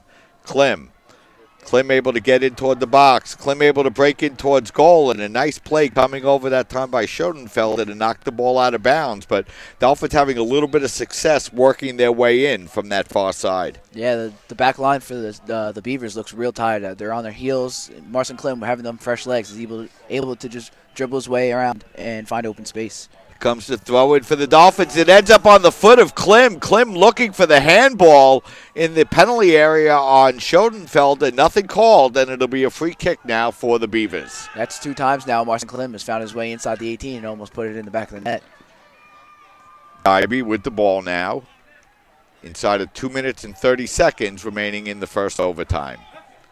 Dybee losing possession now, and it's Agbula with the ball. Agbula knocked down on the play, nothing called, and Dybee comes back. Dybie working the ball over to Amasa. Amasa feeding the ball back, and now it's Scarello with the ball on the far side of the field. Scarello, a nice pass, and here comes CCNY with a little bit of speed. Abdulli working his way in. He feeds the ball inside. The shot and the save by Gioli. That was good concentration there by Gioli. The ball took a redirect off one of his defenders, and he was able to follow it. And we have two players down on the pitch as Abdulli is down for CCNY and Fedorsi is down for the Dolphins. And players going out and giving it all they got as the clock is stopped now with 1:54 remaining here in the first overtime. 1:54 is a lot of time. As we saw in the women's game, the final goal went into with 26 seconds left on the clock. So Fedorsi is up for the Dolphins. Abdulli still shaking up a little bit for CCNY. And, this is the kind of game where you're going to need the hot tub after the game to work off the bumps and the bruises here today. Both teams really playing a good physical game. And, it's been a very hard-fought game. The players playing hard, but it's been also, I think, a very clean game as well. Certainly whoever ends up on the short end of the stick, unfortunately, will not be for lack of effort or lack of will today. Yeah, both teams really coming out and playing hard as, Abdulli, who's really been running up and down the field, all over the field, really hustling, and, a little bit of a break in the action with 1 minute and 54 seconds remaining. And, Dolphins have started out in this first overtime strong as Abdulli is up on his feet and he'll head up under his own power. So players getting a little extra minute to recharge their batteries here for the final 1 minute and 54 seconds of the first overtime period. If we remain tied after this 1:54, we'll go into one last 10-minute session before the CUNY championship would get decided on penalty kicks. That would certainly be interesting. Yeah, and I can't remember the last time the CUNYAC men's side was decided on penalty kicks. I know that on the women's side, it was the last time the Dolphins won the championship when Wizakowski won it on penalty kicks, but I'm not sure on the men's side when this was determined by penalty kicks. Is Papaniku chipping the ball into the penalty area. Burkow coming out and able to just get the ball ahead of the charging Dolphin defender. And we're going to have a whistle and a foul call on the Dolphins, so it'll be a free kick here coming up, and we're going to have a timeout. And I really didn't see that much contact on the play, but Burkow is a little shaken up for CCNY. The last time the CUNYAC final went into PKs, Mike, is 2011. It was Lehman versus Baruch, where Lehman was crowned champion in 5-4. Thank you, Tom. So you go back to 2011, the last time this was decided on penalty kicks, as we have another stoppage in play. And a couple of stoppages here in the first overtime period. 1-1 the score. And here comes CCNY with the ball as the clock begins to run once again. Cortese allows the ball to bounce out of bounds, and it'll be a throw-in now for the Dolphins. Cortese throwing the ball in, and it goes out once again, and once again it'll be a throw-in now for the Dolphins as the clock winds down to 1 minute remaining in the first overtime period. Klim with a beautiful shot! Just over the top. What a shot that time by Marcin Klim. He nearly ended it as that just went over the crossbar and out of play. Yeah, CSI certainly knocking on the door. Just going to take that maybe a little bit less power on their shots since they're anxious. They're shooting the ball over the goal. So just take a little bit off of it and it'll find its way into the back of the net. Actually, that was knocked out by CCNY, so it's going to be a corner kick here for the Dolphins with 30 seconds remaining and Evo to take the corner. Brian, a long high ball into the center of the penalty area. The ball bounces down. Agbula tries to turn and bicycle kick it in towards goal, but it's going to go out of bounds as Papaniku's shaken up in the penalty area. Clock continuing to run now through the final 10 seconds of play as Papaniku down on the ground And that's how the first overtime period will end. Still no score between the Dolphins and the Beavers. An exciting overtime period. Dolphins with a couple of very high-quality scoring opportunities. The Beavers kind of escaped and lived for a second overtime. Yeah, after 100 minutes of soccer, we're still tied at 1 apiece here. Both teams now have to give it their all, leave nothing in the tank for this last 10 minutes. There is nothing after this. This is it. You either win or you go home. That's it. So the teams compete all season long. You start with your preseason tournament. You go through your non-conference early season schedule. Then you roll into your conference play, and then you get into the CUNY conference, and you work your way all the way up to this moment where you get yourself into the finals. And now 10 minutes away from either deciding it out on the field or going into the final overtime period. So, Patrick, the players have been working really for months, and it really, it's almost gotten to the point where these sports have become a year-round thing. It's not a 6-month thing anymore. And, these players on both sides giving their heart and soul to the season all year long, and now it comes down to the final 10 minutes. Yeah, all the off-season work, the commitment that you've put in, training, the early mornings in preseason, all the scrimmages, the non-conference games that you've gone through, the knocks that you pick up over the course of a season, it all comes down to a last 10 minutes, and it could be 5 kicks from the spot as well.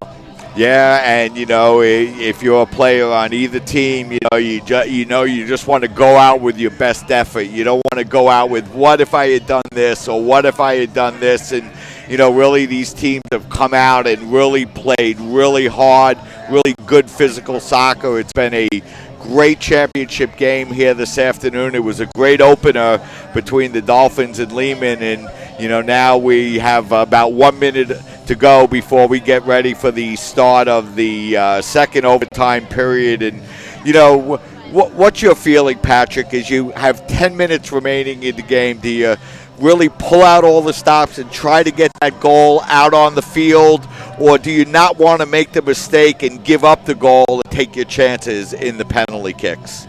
I think you have to play it sort of as a phase by phase. You might want to spend the first 2 minutes or so shoring up the defense, making sure you're not giving up anything easy, and then you'll have a couple of different moves that you can make as far as positions go and personnel in those positions, as far as going forward and trying to chase the game, if you will. Also, as this last second overtime starts coming down to the end, the coaches are really gonna have to start to think what players they want on the field, because it's only the 11 on the field that can take the PKs. So the player may not be the player you want playing on the field in that time, but then if it's winding down and that first player is good at PKs, you have to put him on the field and hope they don't mess up. Each coach at this point in the season should have a very clear idea of especially who their first 5 PK takers would be, and ensuring that those guys are on the field by the end of this 10-minute period is crucial to make sure that you're comfortable going into a PK shootout. We'll see if one team can avoid that altogether here. I'm sure both of these teams have practiced PK shootouts in their training, as you would expect going into a tournament where PKs could determine your fate. So we're underway here in the second overtime period. It's Agbula with the ball now for the Dolphins. Agbula feeding it out now to Klim. Klim turning towards goal. He's feed over to Evo. Evo can't gets a foot on it, but the ball's going to be played away now by Abdulli. Abdulli losing it to Roca. Roca looking to chip it in, and we're going to have a whistle and a foul called. And this is a foul in a position where the Dolphins could definitely get themselves a good scoring opportunity. Yeah, the left-footed Nerman is going to serve this outwards, keep it away from the keeper, try to allow one of his players to get ahead on the ball. You want this ball to start and look like it's going at the keeper to begin with, but now we see Evo taking it, so now we're going to want to see it whipped into the box right at that back post, see if somebody can get onto it. Here comes Evo. He does put it towards the back post, but the Beavers are there to knock the ball away, and it's going to be played now by Cortese.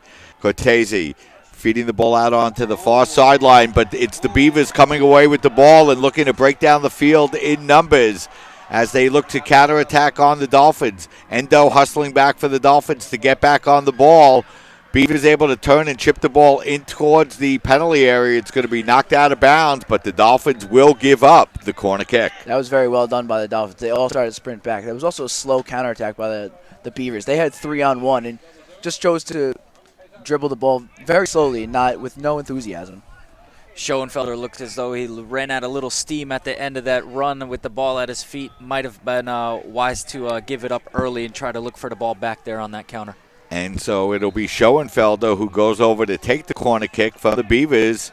He skies the ball up to the near post, and there to hit the ball into the goal is Mustafa Haradi, and the CCNY Beavers are the 2015 CUNYAC champions as they defeat the College of Staten Island by a final score of 2-1.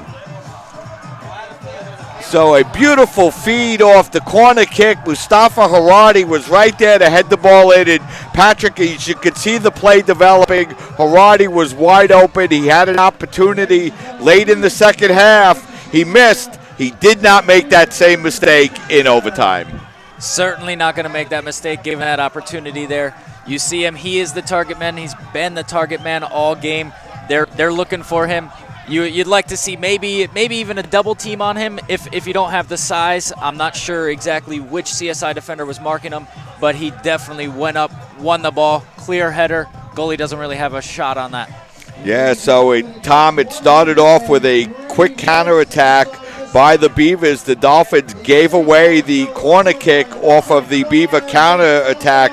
Schoenfelder went over, took the corner from the far side. It was a beautiful corner kick, and Haradi was right there, and he made no mistake about it, drilling it into the net and giving the Beavers a 2-1 lead. Yeah, Haradi was a threat all in the air all game, and the Dolphins should have marked him better, maybe put him end hours. It looked like they had a shorter player on him, which is not ideal for what you want in this PK spot. And the Dolphins got beat there. Just a mismatch. And you know, Tom, for the second year in a row, the Dolphins came into the CUNYAC tournament as the #1 seed. Last year, undefeated in conference play. This year, the #1 seed. This year, they made it to the finals. But give CCNY credit. They stuck with it, maintained their discipline, came out in the second overtime, got an opportunity for a corner kick. Dolphins had an opportunity for a corner kick. The Beavers took advantage of theirs, and they become the CUNYAC champions. Yep, it's unfortunate, but they're always there. You got to crown a winner, right? Yeah, and you know, really a great job by Haradi. He was probably one of the Beavers' most effective players in the second half, and he was rewarded with a goal. And you know, you look at this game, and it really was, you know, pretty much an even game all the way. And you know, like I say, give CCNY credit for sticking with it. And now we have Eva over with Haradi. Eva, why don't you take it away and speak to the game-winning goal scorer, Mustafa Haradi. Eva. Ladies and gentlemen, once again, we'd like to thanks so much. I'm here with game-winning goal scorer Mustafa Haradi. Mustafa, how are you feeling right now, champion? Ecstatic. I'm very happy that we won the game. You have no idea what this means to me and to the whole team. It means a lot. Now, can you walk me through the play where you scored that game winner? Well, the thing is, Coach always tells me to go back post, but they had a couple people marking me, so I was hiding kind of behind the goal. And once they crossed it, I came out, I jumped, and thankfully I got the head on the ball and I scored.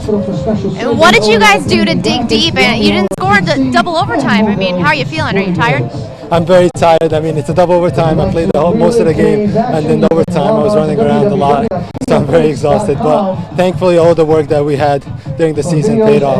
And you're headed to the NCAAs, the automatic qualifier tonight. What can we expect? Oh, we're heading right in. Hopefully, we'll make it far. The team, I don't think they've made it far from the first round, so hopefully we'll go to the second, third, and even fourth if possible.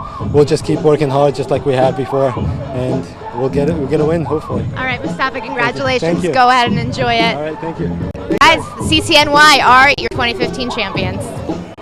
Thanks a lot, Eva, as the CCNY Beavers win the 2015 CUNYAC Championship on the beautiful header by Mustafa Haridi. And, you know, Patrick, like we say, it was a great, hard-fought game. It was a game that could have went either way, but CCNY really stuck with it. They didn't panic when they fell behind, when the game got tied. Even when the Dolphins continued to put pressure on it, they maintained their composure, and they continued to do what they were doing well all game long, which was producing off the set pieces. And then Haradi was there and really seemed to be wide open to head that ball in for the game winner.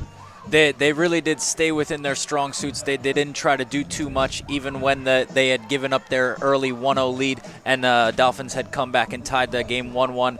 CCNY, hats off to them.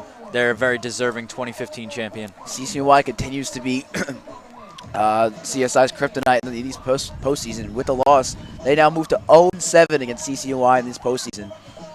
And you know, Tom, it's been since 2007 since the Dolphins had even been able to make the CUNYAC finals. They haven't won one since 1998, and it looks like, and it will be at least one more year.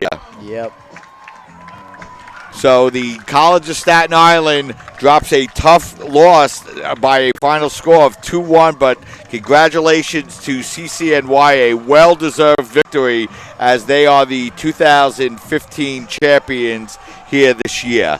So that's going to wrap things up here from Brooklyn College as the College of Staten Island win the women's game in overtime by a final score of 2-1 and drop the final to CCNY in the men's final by a final score of 2-1. So this is Mike Babuski for Eva Zacharia and Tom Krzyzkowski and Casey Summers and Patrick Gray, and saying thank you for joining us here this afternoon, and thanks to Dexter Henry, our production man, taking care of business and taking care of us, and all the great people here at CUNY here this afternoon. It was a great 2015 soccer season. Once again, CCNY wins the men's CUNYAC championship by a final score of 2-1. So CCNY goes on to the NCAA tournament. Maybe there'll be an ECAC bid in there for the men's CSI soccer team as the calendar rolls on and we start getting ready for basketball season. So thanks for listening, everybody, and we'll see you down the road. Once again, final score, CCNY 2, CSI 1 in overtime. Have a great night, everybody.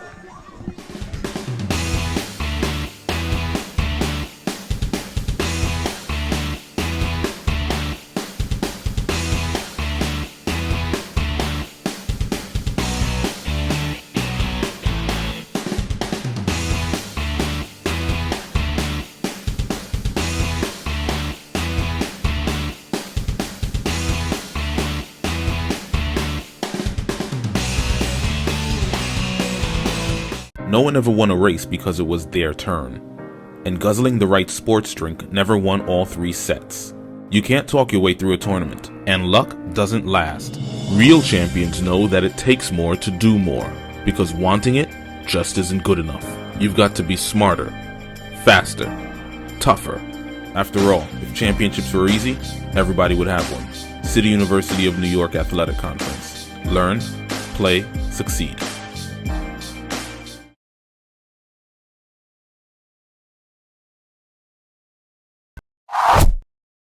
For 49 years, the CUNY Athletic Conference has hosted an All-Star Awards luncheon held at the Water Club in Manhattan.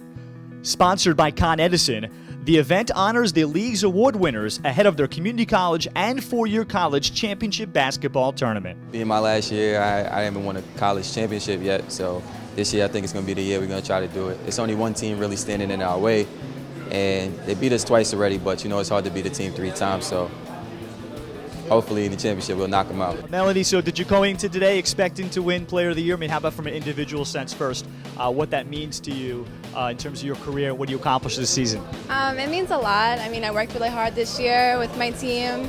It really could have gone to anyone, really.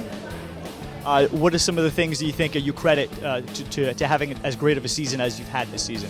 I really tried to get more leadership in my team. I really tried to like push them along and just try my best out there. First of all, I want to thank my fellow coaches. This is a wonderful honor, and thank all of you. I really, really appreciate this. You don't go in thinking about this when any of these people who might have gotten it, they all deserve it. We all know what we go through as coaches. It's not just about what you see at games, it's the practices, it's behind the scenes. But we all go through, worried about the kids academically, worried about their personal lives and things. But in a nutshell, though, yeah, it's a great, great experience. I'm on cloud 9 right now because I really walked in here today not expecting this. So it's a wonderful thing.